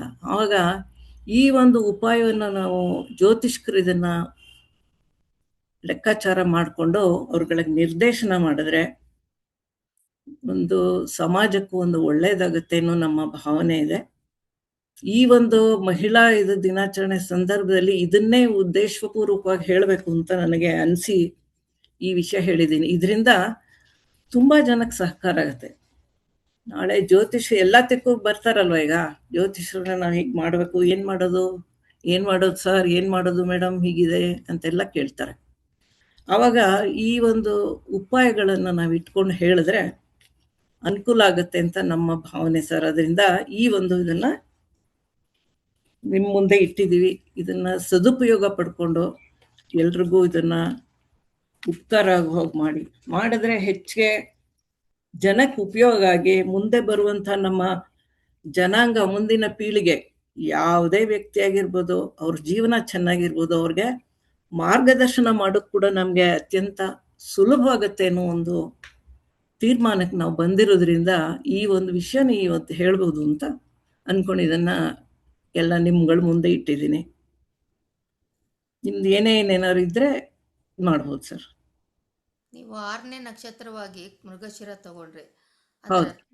ಸಿಸರಿಯನ್ ಮಾಡಿಸ್ಬೇಕಾದ್ರೆ ಹ್ಮ್. ಮೃಗಶಿರ ನಕ್ಷತ್ರ ಇದ್ದ ದಿನ ಮಾಡಿಸಿ ಅಂತ. ಮೃಗಶಿರ ಒಂದೇ ಅಲ್ಲ, ತ್ರಿಜನ್ಮ ನಕ್ಷತ್ರ ಬರುತ್ತಲ್ವಾ, ಕುಜನ ಅಧಿಪತ್ಯದ 3 ನಕ್ಷತ್ರಗಳು, ಅಂದ್ರೆ ಆ ಟೈಮ್ಗೆ ಹತ್ತಿರದ ಯಾವ್ದು ಬರುತ್ತೆ ಅದಕ್ಕೆ ಹೇಳ್ಬೋದು. ಅದಾಗ್ಲಿಲ್ಲ ಅಂದ್ರೆ ಮುಂದೆ ನಾವು ಅದನ್ನ ಆ ಡೇಟ್ ಅಲ್ಲಿ ನಿಮ್ಗೆ ಮಾಡಿಸೋ ಟೈಮಲ್ಲಿ ಹತ್ತಿರದಲ್ಲಿ ಮೃಗಶಿರ ಇಲ್ದಾರೆ, ನೆಕ್ಸ್ಟ್ ಚಿತ್ತ ಇದೆ, ಧನಿಷ್ಠ ಇದೆ. ಆ ನಿಯರಿಂಗ್ ಡೇಟ್ಸ್ ಅಲ್ಲಿ ಈ ತ್ರಿಜನ್ಮ ನಕ್ಷತ್ರಗಳು ಯಾವ್ದು ಬರುತ್ತೆ ಅದನ್ನ ಸಜೆಸ್ಟ್ ಮಾಡ್ಬೋದು. ಅವಾಗ ಮಕ್ಕಳಿಗೂ ಒಳ್ಳೇದಾಗತ್ತೆ, ತಾಯಿ ಮಕ್ಕಳು ತಂದೆ ತಾಯಿ ಎಲ್ರಿಗೂ ಒಳ್ಳೇದಾಗತ್ತೆ ಅನ್ನೋ ಈ ಒಂದು ಸಾವಿರಾರು ಜಾತಕಗಳನ್ನ ವಿಮರ್ಶೆ ಮಾಡಿ ಅದ್ರ ಬಗ್ಗೆ ಪರೀಕ್ಷೆ ಮಾಡಿ ನಮ್ಮ ಗುರುಗಳು ಇದನ್ನ ಹೊರಗೆ ತಂದಿದ್ದಾರೆ. ಅದನ್ನ ನಾನು ಈ ತರ ಈ ಸಂದರ್ಭದಲ್ಲಿ ಎಲ್ರಿಗೂ ಉಪಯೋಗ ಆಗ್ಲಿ ಅಂತ ಅನ್ನೋದನ್ನ ಸಮರ್ಪಣೆ ಮಾಡ್ತಾ ಇದ್ದೀನಿ ಮೇಡಮ್. ಯಾರಿಗಾದ್ರೂ ಡೌಟ್ ಇದ್ರೆ ಕೇಳಿ ಮೇಡಮ್ನದೇ. ಹೇಳಿ. ಇದು ಕುಜನ ಉಪಗ್ರಹ ಅಂತ ಹೇಳಿದ್ರಿ, ಧೂಮ. ಹೌದು. ಅದು ಬಿಟ್ಟು ಇವಾಗ ಬೇರೆ ಇದ್ರಲ್ಲಿ ಗ್ರಹಗಳಲ್ಲಿ ಸಿಸರಿಯನ್ ಆಪರೇಷನ್ ಅಥವಾ ಇದು ಮಾಡಿಸೋದಿಕ್ಕೆ ಆಗೋದಿಲ್ವಾ? ಮಾಡಿಸ್ಬೋದೇನೋ. ನಾವು ಇದ್ರನ್ನ ಮಾಡಿಸಿರೋದು ಇದು ಸರ್. ಇದರಿಂದ ಉಪಯೋಗ ಆಗಿದೆ ಅನ್ನೋದು ಸುಮಾರು ಜನಕ್ಕೆ ಕಂಡು ಬಂದಿದೆ, ಅದರಿಂದ ಹೇಳ್ತಾ ಇದೀವಿ. ಏನಾದ್ರು ಆಪ್ಷನ್ ಇದೆಯಾ ಇದಿಲ್ದಿರ ಬೇರೆ ಯಾವ್ದಕ್ಕಾದ್ರೂ ಮಾಡ್ಲಿಕ್ಕೆ ಹೇಳ್ಲಿಕ್ಕೆ? ನಾವುಗಳು ಮಾಡಿ, ನೀವು ಬೇರೆ ಉಪಗ್ರಹದ ಬಗ್ಗೆ ನೀವು ಸ್ಟಡಿ ಮಾಡಿದ್ರೆ, ಅಧ್ಯಯನ ಮಾಡಿದ್ರೆ ಅದರಂತೆ ನೀವು ತಗೊಂಡು ಹೋಗ್ಬೋದು. ನಾವು ಈ ಧೂಮ ಉಪಗ್ರಹದ ಬಗ್ಗೆ ಒಂದೊಂದು ಮಾತ್ರ ನಾವು ಹೇಳ್ತಾ ಇದೀವಿ. ನೀವು ಇನ್ನೇನಾದ್ರು ಹೊಸ ವಿಷಯಗಳಿದ್ರೆ ನಮ್ಗಳಿಗೂ ಕೊಡಿ, ನಮ್ಗಳಿಗೂ ಅನುಕೂಲ ಆಗತ್ತೆ, ಎಲ್ರಿಗೂ ಅನುಕೂಲ ಆಗತ್ತೆ ಸರ್. ನಾನು ಇನ್ನ ಎಲ್ಬೋರ್ಡ್ ಇದೀನಿ ಮೇಡಮ್, ನನ್ಗೇನು ಗೊತ್ತಿಲ್ಲ ಇದ್ರ ಬಗ್ಗೆ. ಅದಕ್ಕೆ ನಾವು ಎಲ್ಬೋರ್ಡೆ ಸರ್. ಸಮುದ್ರ ಸಾಗರ ಇದ್ದಂಗೆ ಇವು, ಪ್ರತಿಯೊಂದು ವಿದ್ಯೆನೂ ಸಾಗರ ಇದ್ದಾಗೆ ಅದು ಅಲ್ವಾ. ಹುಡುಕದಷ್ಟು ಆಳಕ್ಕೆ ಹೋದಷ್ಟು ಸಿಗ್ತಾನೆ ಇರುತ್ತೆ ಸರ್. ಅವಾಗ ಏನಾಗುತ್ತೆ, ಇನ್ನೂ ಹುಡುಕ್ಬೇಕು ಅನ್ನೋ ಭಾವನೆ ಬರುತ್ತೆ. ನಾವು ನೋಡ್ತಾ ಇರ್ಬೇಕಷ್ಟೇ ಏನೇನ್ ಬರುತ್ತೆ ಅಂತ. ಈಗ ನೀವು ಗ್ರಹಗಳಾಗಿತ್ತು, ಈ ಗ್ರಹಗಳನ್ನ ನೋಡೋಕೆ ಸ್ಯಾಟಿಲೈಟ್ಗಳಂತ ಈಗ ಮಾನವ ನಿರ್ಮಿತ ಸ್ಯಾಟಿಲೈಟ್ಗಳು ಹೋಗಿವೆ. ಅದರಿಂದ ಇನ್ನೂ ಹೆಚ್ಚಿನ ಸಂಶೋಧನೆಗಳಾಗೋಕೆ ಅವಕಾಶ ಆಗಿದೆ. ನಮ್ಗಿವಾಗ ಯಾವುದು ದಾಖಲಿಪಟ್ಟಿರುವಂತ ಒಂದು ಗ್ರಂಥಗಳಿಂದ ನಾವು ನೋಡ್ತಾ ಇದ್ದೀವಿ ಅಲ್ವಾ. ಈ ಮನುಷ್ಯನೇ ಹೋಗಿ ಮಾಡಿರ್ಬೋದು. ಆಗಿಂದನೂ ಈಗ ಸಾವಿರಾರು ವರ್ಷಗಳಿಂದ ಈ ಮನುಷ್ಯರಿಗೂ ಆ ಥರ ಒಂದು ಸಂದರ್ಭಗಳಿತ್ತೋ ಏನೋ, ಅವತ್ತಿಂದು ಯಾಂತ್ರಿಕವಾಗಿ ಅವ್ರುಗಳು ಅಷ್ಟು ಮಟ್ಟಿಗೆ ಇದ್ರೋ ಏನೋ ನಮಗೆ ಗೊತ್ತಿಲ್ಲ. ಅದ್ರ ಬಗ್ಗೆ ನಮ್ಗೆ ರೆಕಾರ್ಡ್ಸ್ ಆ ಥರ ಇಲ್ಲದೆ ಇರೋದ್ರಿಂದ ಬರೀ ಪುಸ್ತಕಗಳಲ್ಲಿ ಕೊಟ್ಟಿದ್ದಾರೆ, ಅಥವಾ ಅವರು ವೈಯಕ್ತಿಕವಾಗಿ ಅದು ಮಾಡಿರ್ಬೋದು. ನಾವಿಲ್ಲ ಅಂತ ಅನ್ನೋಕ್ಕಾಗಲ್ಲ ಅಲ್ವಾ. ಆದರೆ ಯಾವುದಕ್ಕೆ ಒಂದು ಎಂಡ್ ಅನ್ನೋದು, ಲಯ ಸ್ಥಿತಿ ಅನ್ನೋದು ಇದೆ ಅಲ್ವಾ. ಕಾಲಗಳು 4 ಯುಗಗಳಾದ್ಮೇಲೆ ಮತ್ತೆ ಯುಗ ಆಗ್ಬೇಕಾದ್ರೆ ಲಯ ಆಗತ್ತೆ ಅಥವಾ ಪ್ರಳಯ ಅಂತ ಹೇಳ್ತೀವಿ. ಅದಾದಾಗ ಅವೆಲ್ಲ ದಾಖಲೆಗಳು ಹೋಗಿರ್ಬೋದು. ಇವತ್ತಿರೋ ಇದು ಹಿಂದೆನೂ ಇದ್ದಿರ್ಬೋದಲ್ವಾ. ಯಾಕಿದ್ ಹೇಳ್ತೀನಿ ಅಂದ್ರೆ, ನಾವು ಜಸ್ಟ್ ಎಕ್ಸಾಂಪಲ್ ಹೇಳ್ತೀನಿ. ನಾವು ಚಿಕ್ಕವರಿದ್ದಾಗ ಸ್ಕೂಲ್ಗಳಲ್ಲಿ ನಮಗೆ ಪ್ರತಿ ಬುಧವಾರ ಒಂದು ಫಿಲಮ್ ಶೋ ಅಂತ ತೋರಿಸೋರು ಸ್ಕೂಲ್ಗಳಲ್ಲಿ 1 hour. ಅವಾಗ ಇವತ್ತು ನಾವು ಅಂತ ಏನು ಬಂದಿದೆ ಅಲ್ವಾ, ಆ ಇದನ್ನ ಅವಾಗ ಅವ್ರು ಬೇರೆ ಥರ ಹೇಳೋರು. ಇವತ್ತು ಹೀಗಿದೆ, ಮುಂದೆ ನೀವೆಲ್ಲರೂ ಯಾವ ಸ್ಥಿತಿ ಬರುತ್ತೆ ಅಂದರೆ, ಅವ್ರು ಯಾರೋ ಹೇಳಿದ್ರೆ ಕೂತ್ಕೋಬೇಕು, ಇಲ್ಲಾರು ಓಡಾಡಬಾರ್ದು, ಆ ಮಟ್ಟಕ್ಕೆ ಬರುತ್ತೆ ಮುಂದೆ ಅಂತ ಹೇಳ್ತಿದ್ರು. ಅದು ಯಾವ ಒಂದು ಆಧಾರದ ಮೇಲೆ ಅವಾಗ ಹೇಳ್ತಿದ್ರು ಗೊತ್ತಿಲ್ಲ. ಅವೆಲ್ಲ ಒಂಥರ ಸಿನಿಮಾಗಳ ಥರ ತೋರಿಸೋರು ನಮಗೆ. ಇವಾಗ ಅದು ಜ್ಞಾಪಿಸ್ಕೊಂಡ್ರೆ ನನಗೆ ಅವಾಗ ಈ AI ಬಗ್ಗೆನೇ ಹೇಳ್ತಿದ್ದಾರೆ ಅನ್ಸುತ್ತೆ. ಅವಾಗೇ ಗೊತ್ತಾಗಿತ್ತೇನೋ. ಎಷ್ಟೋ ಜನ ಅದ್ರ ಬಗ್ಗೆನೋ ಹಿಂದೆ ಸಂಶೋಧನೆ ಮಾಡಿ ಇದ್ರ ಬಗ್ಗೆ ಗೊತ್ತಾಗಿರ್ಬೋದು. ನಮ್ಗೆ ಇವಾಗ ಗೊತ್ತಾಗ್ತಾ ಇದೆ ಅಂತ ಅನ್ಸುತ್ತೆ ಸರ್. ಹೀಗೆ ಧೂಮ ಇನ್ನು ಶನಿಯ ಮಗನ ಏನ್ ಸರ್ ಶನಿಯ ಮಗನ ಧೂಮ? ಅದು ಗೊತ್ತಿಲ್ಲ ಸರ್ ನನಗೆ ಅದ್ರ ಬಗ್ಗೆ ಹೆಚ್ಚು ಗೊತ್ತಿಲ್ಲ. ಕುಜನ ಉಪಗ್ರಹ ಅನ್ನೋದು ಗೊತ್ತಷ್ಟೇ. ಎಲ್ಲಾ ಶನಿ ಉಪಗ್ರಹಗಳು ಸೌರಮಂಡಲದಲ್ಲಿರುವುದರಿಂದ ಎಲ್ಲಾನು ರವಿಯ ಉಪಗ್ರಹಗಳಂತಾನೆ ಹೇಳ್ತಾರೆ. ಆದ್ರೆ ಯಾವ ಗ್ರಹದ ಹತ್ತಿರದಲ್ಲಿದ್ರೆ ಆ ಗ್ರಹಗಳ ಉಪಗ್ರಹ ಅಂತ ಹೇಳ್ತಾರೆ. ಅಷ್ಟು ನನಗ್ ಗೊತ್ತಿದೆ ಸರ್. ಶನಿ ಮಗ ಮಾಂದಿ, ಧೂಮ ಅಲ್ಲ. ಶನಿಗೆ ಧೂಮ ಅಂತ ಹೇಳ್ತಾರೆ. ಸಾರಿ, ಮಾಂದಿ ಗುಳಿಕ ಅಂತಾರೆ. ರಾತ್ರಿಗೆ ಗುಳಿಕ ಅಂತಾರೆ, ಹಗಲೊತ್ತಲ್ಲಿ ಮಾಂದಿ ಅಂತ ಹೇಳ್ತಾರೆ. ಈ ನಾನಾ ರೀತಿ ಇದೆ ಸರ್. ಇದಕ್ಕೆಲ್ಲ ಒಂದೊಂದು ಗ್ರಂಥಗಳಲ್ಲಿ ಒಂದೊಂದ್ ತರ ಹೇಳ್ತಾರೆ. ನಮ್ಮ ಒಂದು ಜ್ಞಾನವನ್ನು ಹೇಗೆ ನಾವು ಅಭಿವೃದ್ಧಿ ಮಾಡ್ಕೊಂಡು ಹೋಗ್ತೀವಿ ಅದ್ರ ಮೇಲೆ ನಾವು ತೀರ್ಮಾನ ಮಾಡ್ಕೋಬೇಕು ಅಂತ ನನಗನ್ಸುತ್ತೆ ಸರ್. ಸರಿ ಮೇಡಮ್, ನೀವು ಮೇಡಮ್, ಹೇಳಿದ ಬರೀ ಈಗ ಚೈಲ್ಡ್ ನಂಬರ್ ಬರ್ತಿಗೆ ಹೇಳಿದ್ರಲ್ಲ ಮಾತ್ರ ಮೇಡಮ್. ಉಪಯೋಗಿಸ್ಬೇಕಾ? ಒಬ್ಬೊಬ್ರಾಗ್ ಮಾತಾಡಿ, ಕೇಳಿಸ್ತಾ ಇಲ್ಲಮ್ಮ. ಮೇಡಮ್, ಇವಾಗ ನಂಬರ್ ಹೇಳಿದ್ರಲ್ಲ, ಹಾ 6 ನಂಬರ್ ಮತ್ತೆ ಇನ್ನೊಂದು 6 ನಂಬರ್ ಅಂತ, ಹಾ ಹೇಳಿ. 2 ಸಲ 6 ನಂಬರ್ ಬಂತಲ್ಲ, ಅದು ಹೌದು, ಏನು ಗೊತ್ತಾಗುತ್ತೆ ಮೇಡಮ್? ನಾನು ಹೇಳಿದ್ನಲ್ಲ, ಇವಾಗ ಇದನ್ನ ಮಾಡಿದ್ದು ಈಗ ಸಿಸೇರಿಯನ್ ಆಪರೇಷನ್. ಈಗ ಹೆಚ್ಚಿಗೆ ಜನ ಹೆಣ್ಮಕ್ಳುಗಳು ಸಿಸೇರಿಯನ್ ಮಾಡಿಸ್ಕೊತಿದಾರಲ್ವಮ್ಮ. ನಾರ್ಮಲ್ ಅಲ್ಲ ಡೆಲಿವರಿಗಳೇ ಮೇಡಮ್, ಆಗ್ತಾ ಅದಲ್ಲ, ಇಲ್ಲ. ಆ ವಿಷಯ ಅಲ್ಲ ಮೇಡಮ್ ನಾನು ಕೇಳಿದ್ದು. ಇವಾಗ 6 ನಂಬರ್ ಬಂತಲ್ಲ, ಹಾ ಹೇಳಿ. ಈಗ ಧೂಮಸ್ಥಿತ ನಕ್ಷತ್ರದಿಂದ ನೀವು 6 ನಂಬರ್ ತಗೊಂಡ್ರಿ. ಹೌದು, ಆಮೇಲೆ ಧೂಮನ್ ಜೊತೆ ಇರೋ ಗ್ರಹಗಳು ಕುಜ ಮತ್ತೆ ಶನಿ, ಗುರು, 3 ಗ್ರಹಗಳಿಂದನೂ 6 ನಂಬರ್ ಬಂತು. ಹೌದು. ಆ 6 ನಂಬರ್ ಅಕಸ್ಮಾತ್ 7 ನಂಬರ್ ಬಂತು, ನೆಕ್ಸ್ಟ್ ಹೋಗುತ್ತೆ, ಚೇಂಜ್ ಆಗುತ್ತೆ ಅವಾಗ. ಅಲ್ಲ, ಅವಾಗ ಒಂದಕ್ಕೆ change ಆಗುತ್ತೆ. 7 ಬಂತು, ಅವಾಗ 2ರಲ್ಲಿ ಬಂದು ಸಮಾನವಾಗಿ 2ರಲ್ಲಿ ಯಾವ್ದು ಬರುತ್ತೆ ಒಂದ್ ತಗೋಬೇಕು. ಅದು ಇನ್ನೂ ಡೀಟೈಲ್ ಇದೆ. ಅದು ಇವಾಗ ಹೆಚ್ಚಿಗೆ ಮಾತಾಡಕ್ ಆಗಲ್ಲ, ಟೈಮ್ ಇಲ್ಲ. ಅದಕ್ಕೆ ಇಷ್ಟೇ ಶಾರ್ಟ್ ಆಗಿ ಹೇಳ್ತಾ ಇರೋದು. ಈಗ 6 ಬಂದಿದ್ದಕ್ಕೆ ನೀವು 6 ತಗೊಂಡ್ರಿ, 6ನೇ ಮನೆ, ಹೌದು 6ನೇ ಹೌದು ನಕ್ಷತ್ರ ಮೇಡಮ್, ತಗೊಂಡ್ರಿ. ಹೌದು ಹೌದು. ಈಗ ಒಂದ್ರಲ್ಲಿ 6 ಬರುತ್ತೆ, ಇನ್ನೊಂದ್ರಲ್ಲಿ 7 ಬರುತ್ತೆ. ಅವಾಗ ಸಾಮಾನ್ಯವಾಗಿ ನೀವು 6 ಇದ್ ಮಾಡ್ತೀರಾ ಅಂತ ಅನ್ಸುತ್ತೆ. ಹೌದು ಹೌದು ಮೇಡಮ್, ಹೌದು. Okay madam, okay, thank you. ಇನ್ನೂ ಹೆಚ್ಚಿಗೆ ಬನ್ನಿ ನಮ್ಮ ಗುರುಕುಲಕ್ಕೆ, ವಿಷಯಗಳು ತಿಳಿಯುತ್ತೆ. ಬಿಡು ಮಾಡ್ಕೊಂಡ್ ಅಲ್ಲ, ಬನ್ನಿ. ಮತ್ತೆ ವಿವಾಹದ ವಿಷಯ ಹೇಳಿಲ್ವಲ್ಲ? ವಿವಾಹದ ವಿಷಯ ಹೇಳಿಲ್ಲ ಸರ್ ಇವತ್ತು. ಅಂದ್ರೆ ಈ ಧೂಮ ಯಾವ ಗ್ರಹಗಳನ್ನ ದೃಷ್ಟಿ ಮಾಡ್ತಾನೆ, ಇವಾಗ ಯಾರೋ ಬರ್ತಾರೆ, ಅವತ್ತು ಅವ್ರ ಏಜ್ ನೋಡಿ, ಅವಾಗ ಯಾವ ದಶೆ ನಡೀತಿದೆ ನೋಡಿ, ಅಲ್ಲಿ ಧೂಮ ಯಾವ ಗ್ರಹಗಳ ಮೇಲೆ ವೀಕ್ಷಣೆ ಮಾಡಿಸಿದಾನೆ ನೋಡಿ, ಆಗ ಆ ಸಂದರ್ಭದಲ್ಲಿ ಅವ್ರಿಗೆ ಅಂತರ್ದಶ ಆ ಸಂದರ್ಭದಲ್ಲಿ ಮದುವೆ ಆಗುತ್ತೆ. ಅದು ಪ್ರೂವ್ ಆಗಿದೆ ಸರ್. ಮೇಡಮ್, ಇವಾಗ ಜಾತಕ ಇರಲ್ಲ ಹಾ ಅಂತವ್ರು ಬರ್ತಾರೆ, ನಾಮ ನಕ್ಷತ್ರದ ಮೇಲೆ ನೋಡಿರ್ತೀವಿ, ಅವ್ರಿಗೆಲ್ಲ ಯಾವ ತರ ಮೇಡಮ್? ಅದ್ ನಿಮ್ಗೆ ಬಿಟ್ಟಿದ್ದು. ನೀವು ನಾಮ ನಕ್ಷತ್ರದಿಂದ ಮಾಡ್ತಿದ್ರೆ ಅದೇ ತರ ಅಲ್ಲೇ ಬೇಕಾದ್ರೆ ತಗೊಳ್ಳಿ ಅಷ್ಟೇ. ಅಲ್ಲೇ ಬೇಕಾದ್ರೆ ನೀವ್ ಹೇಳೋದ್ ಹಾಗೆ ಪ್ರಶ್ನ ಲಗ್ನ ತರನೇ ಹೇಳ್ತೀರಲ್ವಾ, ಅಲ್ಲೂ ಧೂಮನ್ನ ಏನಾದ್ರು ಉಪಯೋಗ ಮಾಡಿ ನೋಡಿ, ಹೆಚ್ಚಿಗೆ ಏನಾದ್ರು ರಿಸರ್ಚ್ ಮಾಡಿದ್ರೆ ನಮಗೂ ತಿಳಿಸಿ, ನಾವು ತಿಳ್ಕೊತೀವಿ, ನಾವು ಅದನ್ನೆಲ್ಲ ಅಳವಡಿಸ್ಕೋತೀವಿ ಸರ್. ತುಂಬಾ ಚೆನ್ನಾಗಿ ಕೇಳಿದ್ರಿ, ಅದು ರಿಯಲಿ ವೆರಿ ವಂಡರ್ಫುಲ್.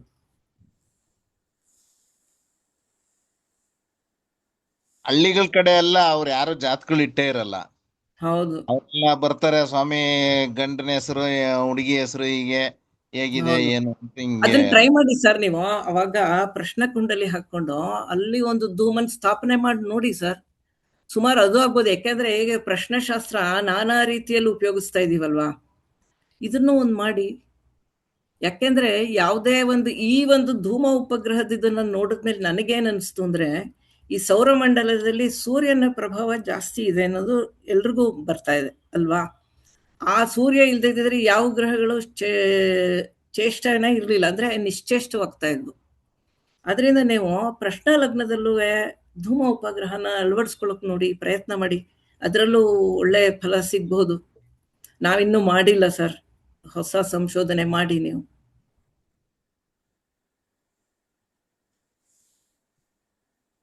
ಯಾಕೆಂದ್ರೆ ಹೊಸದಾಗಿ ಹೋಗ್ತಾ ಹಳ್ಳ ತೆಗೆದಷ್ಟು ತಾನೇ ಬರ್ತಾ ಇರುತ್ತೆ. ಸಮುದ್ರದ ಒಳಗೆ ಬಾಚಿದಷ್ಟು ನಮಗೆ ನಿಧಿ ಸಿಗೋ ಹಾಗೆ ಇದು ಸಿಗುತ್ತೆ ಸರ್. ದಯಮಾಡಿ ನೀವುಗಳು ಎಲ್ಲ ಮಾಡಿ, ಇದ್ರ ಬಗ್ಗೆ ಜನಗಳಿಗೆ ಉಪಯೋಗ ಆಗುತ್ತೆ. ಧನ್ಯವಾದಗಳು ಮೇಡಮ್. ಇಷ್ಟೊತ್ತು ನೀವು ಒಂದು ಇವಾಗ ತಲೆಗೆ ಹುಳ ಬಿಡೋದು ಅಂತ ಇದು ಲೆಕ್ಕ. ಹೌದು ಹೌದು ಮಾತಾಡ್ ಬಿಟ್ರಿ. ಈಗ ನೀವು ತಲೆಗೆ ಹುಳ ಬಿಟ್ಟ ತಕ್ಷಣ ಈಗ ಎಲ್ರಿಗೂ ಏನಾಗ್ತಿದೆ, ಇದು ಎಲ್ಲಿಂದ ಹೇಗೆ ಅನ್ನೋದು ಇದ್ರ ಬಗ್ಗೆ ಕ್ಯೂರಿಯಾಸಿಟಿ ಬರೋಕ್ಕೆ ಶುರು ಆಯ್ತು ಹೌದು ಹೌದು ಅಲ್ವಾ? ಹೌದು ಇದು ಮೇಡಮ್. ಒಂದನ್ನ ಇಲ್ಲಿ ಒಂದು ತಿಳ್ಕೊಳ್ಳಿ, ಉಪಗ್ರಹಗಳಂತ ನಾವೇನು ಹೇಳ್ತೀವಿ, ಹೆಚ್ಚಿಗೆ ನಾವು ಈ ಜ್ಯೋತಿಷ್ಯ ಶಾಸ್ತ್ರದಲ್ಲಿ ಉಪಗ್ರಹಗಳನ್ನ ಬಳಸಲ್ಲ. ಒಂದು ವೇಳೆ ನಾವು ಉಪಗ್ರಹಗಳನ್ನು ಬಳಸಬೇಕಂದಾಗ ಎಕ್ಸ್ಟ್ರಾಡಿನರಿ ಅಥವಾ ಸೂಕ್ಷ್ಮಗಳು ಮತ್ತು ವಿಶ್ಲೇಷಣೆಯಲ್ಲಿ ಒಂದು ಫಲ ಬರಬೇಕಂದಾಗ ಅತಿಯಾದ ಒಂದು ಡೆಪ್ತ್ಗೆ ಹೋಗ್ಬೇಕಾದಾಗ ಕೆಲವು ಸಮಯ ನಕ್ಷತ್ರ ಪಾದಗಳು ಈ ಥರ ನಾವೇನು ಕಂಡುಹಿಡ್ಕೊಳ್ತೀವೋ ಅದೇ ರೀತಿಯಲ್ಲಿ ಉಪಗ್ರಹಗಳು ಅಷ್ಟು ಡೆಪ್ತಾಗಿ ನಮಗೆ ಹೋಗೋಕ್ಕಾಗಲ್ಲ. ಶಾರ್ಟ್ ಕಟ್ ಅಂತ ಹೇಳ್ತೀವಿ. ಶಾರ್ಟ್ ಕಟ್ಟಲ್ಲಿ ನಾವು ಏನಾದರೂ ನೋಡ್ಬೇಕಂದಾಗ ಉಪಗ್ರಹಗಳ ಒಂದು ಬಳಕೆಯನ್ನು ನಾವು ಮಾಡ್ಕೋಬಹುದು. ಆದರೆ ಒಂದು ತಿಳ್ಕೊಳ್ಳಿ, ಗುರುವಿನ ಉಪಗ್ರಹ ಒಂದು ಬಿಟ್ಟು ಇನ್ನು ಎಲ್ಲ ಗ್ರಹದ ಉಪಗ್ರಹಗಳು ಕೂಡ ಸ್ವಲ್ಪ ಕ್ರೂರಿಗಳೇ. ಗುರುಗ್ರಹದ ಒಂದು ಗ್ರಹ ಮಾತ್ರ ನಿಮಗೆ ಶುಭ ಗ್ರಹವಾಗಿ ಕಂಡುಬರುತ್ತೆ. ಇದನ್ನು ಮೈಂಡಲ್ಲಿ ಇಟ್ಕೊಳ್ಳಿ. ಯಾವ ಗ್ರಹದ ಉಪಗ್ರಹ ಆಗಿದೆ, ಅವರಾಗಲೇ ಹೇಳಿದ್ರು ಮೇಡಮ್, ಇದು ಕುಜನ ಉಪಗ್ರಹ ಅಂದ ತಕ್ಷಣ ನಿಮ್ಮ ಮೈಂಡ್ ಹೆಂಗೆ ಹೋಗ್ಬೇಕು? ಈಗ ಜ್ಯೋತಿಷ್ಯದಲ್ಲಿ 12 ರಾಶಿ ತಗೊಂಡು ಫಸ್ಟ್ ಹೊಸದ್ರಲ್ಲಿ ಕಲಿಯುವಾಗ ನಾವು ಎಲ್ಲ ರಾಶಿಯಲ್ಲೂ ಕೂಡ ಒಂದೊಂದು ಗ್ರಹಗಳನ್ನಿಟ್ಟಾಗ ನಮಗೆ ಕ್ಯೂರಿಯಾಸಿಟಿ ಏನಂತಂದರೆ, ಈ ಕುಜ ಮೇಷದಲ್ಲಿದ್ದರೆ ಅವನ ಸ್ವಂತ ಮನೆ, 2ನೇ ಮನೆ ಅವನದು ಸಮ ಮನೆ, 3ನೇ ಮನೆ ಅವನ ಶತ್ರು ಮನೆ, 4ನೇ ಮನೆ ಆತನ ಮಿತ್ರನ ಮನೆ. ಈ ಥರ ಹೇಗೆ ನಾವು ವಿಶ್ಲೇಷಣೆ ಮಾಡ್ತೀವೋ ಹಾಗೆ ಇಲ್ಲಿ ಒಂದು ಸ್ಪಷ್ಟವಾಗಿ ಅವ್ರು ಹೇಳಿದ್ದಾರೆ, ಕುಜನ ದೃಷ್ಟಿಗಳು ಹೇಗಿದೆಯೋ ಆ ಗ್ರಹಕ್ಕೂ ಕೂಡ ಧೂಮನಿಗೆ ದೃಷ್ಟಿ ಇದೆ ಅಂದಾಗ ನೋಡಿ, ನೀವು ದೃಷ್ಟಿಯಲ್ಲಿ ಒಂದು ವಿಶೇಷ ಅರ್ಥ ತಗೋಬೇಕಂದ್ರೆ ಇಲ್ಲಿ ಅವರು ಸಂತಾನದ ಬಗ್ಗೆ ಮಾತ್ರ ಹೇಳಿದ್ರು. ಕುಜ ಅಂದ ತಕ್ಷಣ ನಮಗೆ ಶಸ್ತ್ರಕ್ರಿಯೆ ಅಂತ, ಧೂಮನನ್ನು ಇಲ್ಲಿ ತಗೊಳ್ತಿರೋದು ಶಸ್ತ್ರಕ್ರಿಯೆಗೆ. ಅಂದರೆ ಯಾವಾಗ ಸಂತಾನವನ್ನು ನಾವು ಮಾಡಿಸ್ಕೋಬೇಕು ಅನ್ನೋ ಇದಕ್ಕೆ ಈ 6 ಪಾಯಿಂಟ್ ಎಲ್ಲೆಲ್ಲಿ ಗ್ರಹಗಳಿರುತ್ತೋ ಅವ್ರ ಪಾಯಿಂಟ್ ನೀಟಾಗಿ ನೋಟ್ ಮಾಡ್ಕೋಬೇಕು ನೀವು. ಗ್ರಹಗಳಲ್ಲಿ ಎಲ್ಲ ರಾಶಿಯಲ್ಲಿರೋ ಗ್ರಹಗಳು ಒಂದೊಂದು ಪಾಯಿಂಟ್ ಅಂಕಗಳನ್ನು ತಗೊಳ್ತೀವಿ. ಉಚ್ಚ ಗ್ರಹಗಳಿಗೆ ಮಾತ್ರ 2 ಅಂಕ ಕೊಟ್ಟಿರ್ತಾರೆ ಅನ್ನೋದಿಲ್ಲಿ ಭಾಳ ಮುಖ್ಯ. ಆ ಥರ ಕೌಂಟ್ ಮಾಡ್ಕೊಂಡಾಗ ನಮಗೆ ವ್ಯತ್ಯಾಸಗಳೇನು ಬರಲ್ಲ. ಅಲ್ಲಿಗೆ 6 ಅಂತ ಬಂದಾಗ ನಾವು ಆ ಒಂದು ಧೂಮ ಎಲ್ಲಿರುತ್ತೋ ಅಲ್ಲಿಂದ ನೀವು 6ನೇ ನಕ್ಷತ್ರವನ್ನು ತಗೊಂಡಾಗ ಡೆಫಿನೆಟಾಗಿ ಆ ದಿನಕ್ಕೆ, ಯಾಕೆಂದರೆ ಇದು ದಿನವೂ ಚೇಂಜ್ ಆಗ್ತಿರುತ್ತೆ. ಆ ದಿನದಲ್ಲಿ ಪ್ರಶ್ನೆ ಕೇಳಿದಾಗ ನಿಮಗೆ ಅವ್ರ ಜಾತಕ ತೊಗೊಂಬಂದಾಗ ಇಂಥ ನಕ್ಷತ್ರದಲ್ಲಿ ಈ ವ್ಯಕ್ತಿಗೆ, ಈ ಒಂದು ವುಮೆನ್ಗೆ ಶಸ್ತ್ರಕ್ರಿಯೆಯನ್ನು ಮಾಡಿಸಿ ಅನ್ನೋದಕ್ಕೆ ಅನುಜನ್ಮ ತ್ರಿಜನ್ಮ ಅಂತ ಹೇಳಿದ್ರಲ್ಲ, ಆ ನಕ್ಷತ್ರದ ಆಧಾರವನ್ನು ನೀವು ತಗೊಳ್ಳಿ ಅಂತ ಅದೊಂದು ರೂಲ್ ಆಯಿತು. ಇಲ್ಲಿ ಇನ್ನೊಂದು ರೂಲ್ ಆ್ಯಡ್ ಮಾಡಿದ್ರೆ ಅದು ಸ್ವಲ್ಪ ಎಲ್ರಿಗೂ ಕನ್ಫ್ಯೂಸ್ ಆಗಿರುವಂಥದ್ದು. ಧೂಮ ಯಾರ ಮನೆಯಲ್ಲಿ ಕೂತ್ಕೊಂಡಿರ್ತಾನೋ ಅವನ ವಿಶೇಷ ದೃಷ್ಟಿ ಇದ್ರೆ ಆ ದೃಷ್ಟಿಗಳು ಬರುತ್ತೆ. ಇಲ್ಲ ಒಂದು ವೇಳೆ ಮೇಡಮ್ ನಿಮ್ಮ ವಾಯ್ಸ್ ಕಮ್ಮಿ ಇದೆ ಮೇಡಮ್. ಅಲ್ಲ, ಕೇಳಿಸ್ತಾ ಇದೆ ಇವಾಗ? ತುಂಬಾ ಸ್ಲೋ ಇದೆ, ಲೋ ಇದೆ. ಕೇಳಿಸ್ತಿದೆ ಮೇಡಮ್. ಕೇಳಿಸ್ತಾ ಇದೆ, ಲೋ ಇದೆ ಮೇಡಮ್. ಮೇಡಮ್ ಅವ್ರದ್ದು ಚೆನ್ನಾಗಿ ಕೇಳಿಸ್ತಾ ಇದೆ ಜೋರಾಗಿ, ನಿಮ್ದು ಕೇಳಿಸ್ತಾ ಇಲ್ಲ. ಬಹುಶಃ ನನ್ದೇ ನೆಟ್ವರ್ಕ್. ಹೌದು ನೆನೆನೂ ಹಾಗೆ ಆಯ್ತು. ಇರ್ಲಿ, ಜಾಗ ಚೇಂಜ್ ಮಾಡ್ತೀನಿ ನಾಳೆ ಹಾಗಾದ್ರೆ. ಮೈಕ್ ಹತ್ರ ಇಟ್ಕೊಂಬಿಡಿ ಮೇಡಮ್. ಇಲ್ಲ ಕೇಳಿಸ್ತಾ ಇದೆ ಮೇಡಮ್. ಕೇಳಿಸ್ತಾ ಇದೆ. ನಿಮ್ಗೆ ಏನು ಹೇಳ್ಬೇಕಂತಂದ್ರೆ, ಮೈಕ್ ಹತ್ರ ಇಟ್ಕೊಳ್ಳಿ ನೋಡಿ ಮೇಡಮ್. ಇಟ್ಕೊಂಡಿದ್ದೀನಿ. ರೆಕಾರ್ಡಲ್ಲಿ ನಿಮಗೆ ವಾಯ್ಸ್ ಬರುತ್ತೆ, ನಾವು ಅದು ಕೇಳ್ಕೊಳ್ಳಿ. ನಾಳೆ ಸ್ವಲ್ಪ ಸ್ಥಳ ಬದಲಾವಣೆ ಮಾಡ್ತೀನಿ. ನೋಡಿ, ಕುಜ ಇವಾಗ ಗುರು ಮನೇಲಿ ಕೂತಿರೋದನ್ನ ಅವ್ರು ಏನು ಹೇಳಿದ್ರು, ಅವ್ರಿಗೆ ಗುರು ದೃಷ್ಟಿನೂ ಸೇರ್ಕೊಳ್ತು ಅಂತ ಹೇಳಿದ್ರು. ಬ್ಯೂಟಿಫುಲ್ ಅದು. ಅಂದರೆ ಅದಕ್ಕೆ ವಿಶೇಷ ದೃಷ್ಟಿಯ ಜೊತೆಗೆ ಯಾವ ಮನೆಯಲ್ಲಿ ಕೂತ್ಕೊಂಡಿರುತ್ತೋ ಆ ಗ್ರಹ ವಿಶೇಷ ದೃಷ್ಟಿ ಹೊಂದಿದ್ರೆ, ಈಗ ಶನಿ ಮನೇಲಿ ಕೂತ್ಕೊಂಡಿದ್ರೆ ಶನಿ ವಿಶೇಷ ದೃಷ್ಟಿ ಅದನ್ನು ತಗೊಳುತ್ತೆ ಅನ್ನೋ ಥರ ಇಲ್ಲಿ ಒಂದು ಪಾಯಿಂಟ್ ಹೇಳಿದಾಗ ನೀವು ಕ್ಯಾಚ್ ಮಾಡಬೇಕು. ನೆಕ್ಸ್ಟ್ ವಿಶೇಷ ದೃಷ್ಟಿಗಳು ಈ ಥರ ಇರುತ್ತೆ. ಕುಜನ್ ಮನೆಯಲ್ಲಿ ಕೂತ್ಕೊಂಡಾಗ ಕುಜನ ದೃಷ್ಟಿನೇ ಇರೋದ್ರಿಂದ ಸಿಮಿಲರ್ ಆಗಿ ಒಂದೇ ಥರ ತಗೋಬೇಕು. 2 ಕುಜನ ದೃಷ್ಟಿಯನ್ನು ತಗೊಳ್ಳೋದು ಇಲ್ಲಿ ಆಗಲ್ಲ ಅನ್ನೋದು ಕೂಡ ಇಲ್ಲಿ ನಾವು ತಿಳ್ಕೊಬೇಕು. ಈ ಥರ ನೀವು ಕುಜನ ಒಂದು ಅಂಶಗಳು, ಕುಜನಿಗೆ ಗುರುಗೆ ಶನಿಗೆ ನಾವು ಕಂಪೇರ್ ಮಾಡಿದಾಗ ಕುಜಗ್ರಹ ತಾನು ಸ್ಥಿತವಾದಂತಹ ಭಾವವನ್ನು, ಅದರ ಜೊತೆಗೆ ತಾನು ನೋಡುವಂಥ ಭಾವಗಳನ್ನು, ಅದ ಕ್ರೂರತ್ವವನ್ನು ಕ್ರಿಯೇಟ್ ಮಾಡ್ತಾನೆ ಅಂತ. ಗುರು ಅಂತ ತಗೊಂಡಾಗ ಗುರು ತಾನು ಸ್ಥಿತವಾದಂಥ ಭಾವವನ್ನು ಹಾಳು ಮಾಡ್ತಾನೆ, ಆದರೆ ನೋಡುವಂಥ ಭಾವವನ್ನು ಏನು ಮಾಡ್ತಾನೆ, ಉದ್ಧಾರ ಮಾಡ್ತಾನೆ. ಶನಿ ಅಂತ ತಗೊಂಡಾಗ ನಾವು ಶನಿ ಕುಳಿತಂಥ ಭಾವವನ್ನು ಉದ್ಧಾರ ಮಾಡ್ತಾನೆ, ದೃಷ್ಟಿಯನ್ನು ನೋಡುವಂಥ ದೃಷ್ಟಿಯಲ್ಲಿ ಆ ಭಾವಗಳ ಒಂದು ಫಲವನ್ನು ನಾಶ ಮಾಡ್ತಾನೆ. ನೋಡಿ, ಇದು ಬೇಸಿಕ್ ದೃಷ್ಟಿಗಳ ಒಂದು ರೂಲ್ನ ನೀವು ತಿಳ್ಕೊಂಡಾಗ ಆ ಉಪಗ್ರಹಗಳ ಬಗ್ಗೆ ನೀವು ತಿಳ್ಕೊಳ್ಳೋಕೆ ಅನುಕೂಲ ಆಗುತ್ತೆ ಅಂತ ನಾನು ಇಲ್ಲಿ ಹೇಳ್ಬೋದು. ಕುಜನ ಒಂದು ಆ್ಯಕ್ಟಿವಿಟೀಸ್ ಕ್ಯಾರೆಕ್ಟರ್ಸ್ಗಳು ಏನಿರುತ್ತೋ ಆ ಕ್ಯಾರೆಕ್ಟರ್ಗಳನ್ನೇ ಉಪ ಅಂದರೆ ಏನು, ಆ ಕ್ಯಾರೆಕ್ಟರ್ಗಳು ಕುಜ ಬಲಶಾಲಿ. ಈಗ ಉಪ ಅಂದರೆ ಏನು, ಕುಜನಷ್ಟು ಬಲಶಾಲಿ ಆಗಲ್ಲ, ಆದರೆ ಕುಜ ತಿಳುವಳಿಕೆ ಇರುವಂಥ ಗ್ರಹ ಆಗಿರುತ್ತೆ. ನಾವು ಅದರ ಒಂದು ಉಪಗ್ರಹಗಳಿಗೆ ಏನಾಗುತ್ತೆ, ಅದಕ್ಕೆ ಶಿಸ್ತಿರಲ್ಲ. ಉಪಗ್ರಹಗಳು ಒಂಥರ ಈಗ ತಂದೆ ಮತ್ತು ಮಕ್ಕಳು ಆ ಥರ ಕಂಪೇರ್ ಮಾಡ್ಕೋಬೋದು. ತಂದೆಗೆ ಜ್ಞಾನ ಜಾಸ್ತಿ ಇರುತ್ತೆ, ಏನು ಮಾಡಬೇಕು ಹೇಗೆ ಮಾಡಬೇಕು ಅನ್ನೋದು ತನ್ನ ಕಾರಕತ್ವಗಳನ್ನು ಆ ಗ್ರಹಗಳೇನು ಮಾಡುತ್ತೆ, ಒಂದು ಶಿಸ್ತಿನಿಂದ ಕೊಡ್ತಾ ಇರುತ್ತೆ.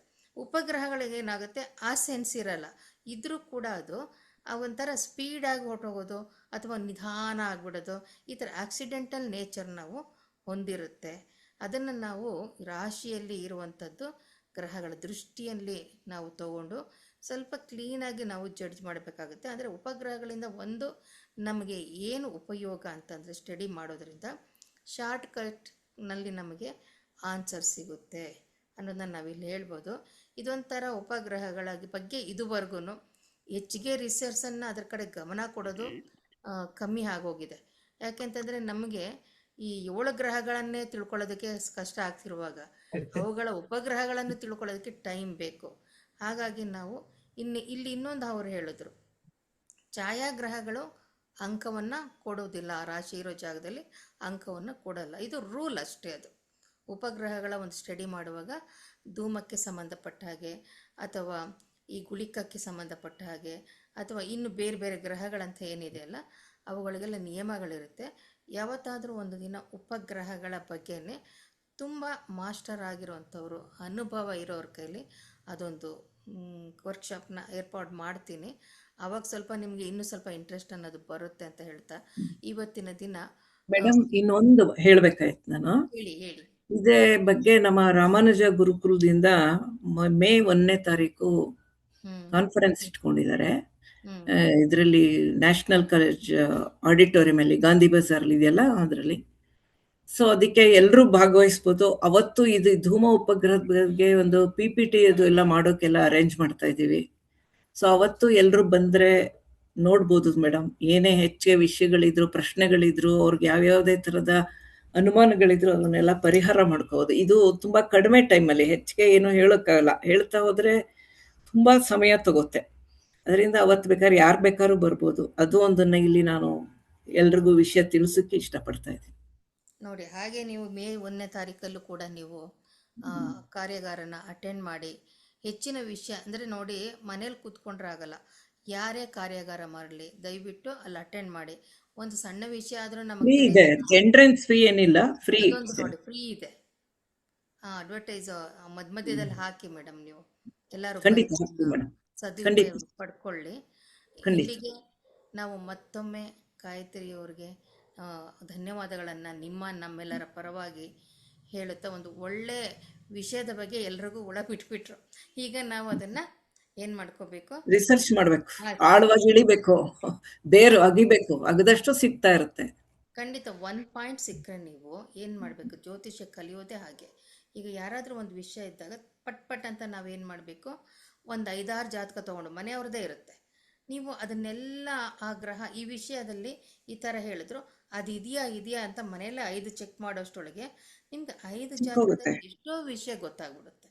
ಆಮೇಲೆ ನೀವೇನು ಮಾಡಬೇಕು, ಇನ್ನೊಂದಷ್ಟು ಟೋಟಲಿ ನನ್ನ ಪ್ರಕಾರ ನಿಮಗೆ ಅದರ ಬಗ್ಗೆ ಒಂದು ಫುಲ್ ಇನ್ಫಾರ್ಮೇಷನ್ ಬೇಕಂತಂದರೆ ಒಂದು 20-25 ಮಾಡಿತು ಅಂತ ನಿಮಗೆ ಕನ್ಫರ್ಮ್ ಆಗುತ್ತೆ. ಆ ಪಾಯಿಂಟ್ನ ನೋಟೆಡ್ ರಿಸರ್ಚ್ ಮಾಡಿರುವಂಥ ಒಂದು ಅಂಶ ಅಂತ ನಾವು ಒಂದು ಇದರಲ್ಲಿ ಬರೆದಿಟ್ಕೊಂಡ್ಬಿಡ್ಬೇಕು.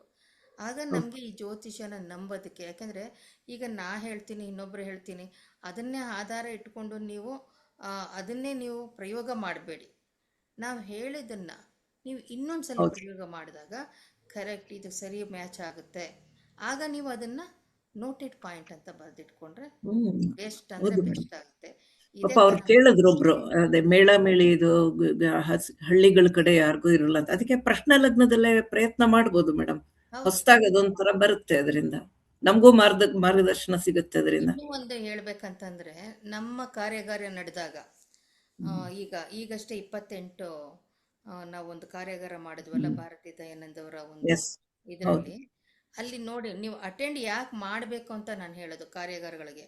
ಅಲ್ಲಿ ನಾಮ ನಕ್ಷತ್ರಗಳು ಅಥವಾ ನಾಮ ಹೌದು. ಹೆಸರಿನ ಒಂದು ಇದನ್ನ ತುಂಬಾ ತುಂಬಾ ಚೆನ್ನಾಗಿತ್ತು. beautiful ಆಗಿ ಕೌಶಿಕ್ ಸರ್ ತುಂಬಾ ಚೆನ್ನಾಗಿ ಮಾಡಿದ್ರು. ಹೌದು. ಅವ್ರ ಒಂದು ಹೆಸರು ನಾ ಅನ್ನೋ ಅಕ್ಷರ ಅಂತ ಬಂದಾಗ ಹೆಂಗೆ ನರಸಿಂಹ ದೇವತೆ ಆಗುತ್ತೆ, ಮತ್ತೆ ನಾ ಅನ್ನೋದು ಎಲ್ಲಿ ಬರುತ್ತೆ ಅಕ್ಷರ, ಈ ಥರ ಒಂದು ಬ್ಯೂಟಿಫುಲ್ ಕಾನ್ಸೆಪ್ಟ್ನ ಅವರು ತುಂಬ ಚೆನ್ನಾಗಿ ಮಾಡಿದ್ರು.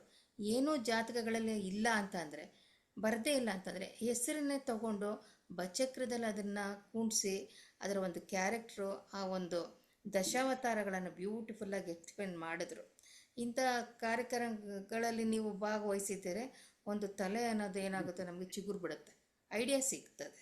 ಯಾಕಂದರೆ ಎಕ್ಸ್ಪೀರಿಯನ್ಸ್ಡ್, ಈ ಸಲ ಬಂದಿದ್ದವರಲ್ಲಿ ತುಂಬ ಎಕ್ಸ್ಪೀರಿಯನ್ಸ್ಡ್ ಅವರನ್ನು ನಾವು ಕರೆಸಿದ್ವಿ. ಬಹುಶಃ ನೀವು ಕೆಲವರು ಅಟೆಂಡ್ ಮಾಡಿದವರು ಅದೃಷ್ಟ ಬಂದರು, ಕೆಲವರಿಗೆ ಸಮಯ ಚೆನ್ನಾಗಿತ್ತು, ತುಂಬಾ ಚೆನ್ನಾಗಿತ್ತು. ಚೆನ್ನಾಗಿತ್ತು ಮೇಡಮ್. ಹೌದು. ಹಾಗೆ ನೀವು ಈ ಪ್ರಶ್ನೆಗಳಿಗೆ ನೋಡಿ, ಡೌಟ್ಸ್ ಇದೆ ನಿಮ್ಗೆ ಎಷ್ಟೊಂದು, ಆ ಡೌಟ್ಸ್ಗಳಿಗೆ ಆನ್ಸರ್ ಎಲ್ಲಿ ಸಿಗುತ್ತೆ ನಿಮಗೆ?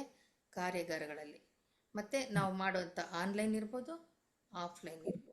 ಅದಕ್ಕೆ ದಯವಿಟ್ಟು ಭಾಗವಹಿಸಿ, ನಿಮಗೆ ಎಲ್ಲ ಆನ್ಸರ್ಗೂ ಕೂಡ ನೀವು ಉತ್ತರ ತಗೋಬೋದು ಅಂತ ಹೇಳ್ತಾ ಇವತ್ತಿನ ಕಾರ್ಯಕ್ರಮವನ್ನು ಮುಗಿಸೋಣ. ನಾಳೆ ಮತ್ತಿಬ್ಬರು ಮಹಿಳಾ ಜ್ಯೋತಿಷ್ಯ ಜ್ಞಾನಿಗಳು ನಿಮಗೆ ಒಳ್ಳೆಯ ವಿಷಯಗಳನ್ನು ಕೊಡಲಿದ್ದಾರೆ.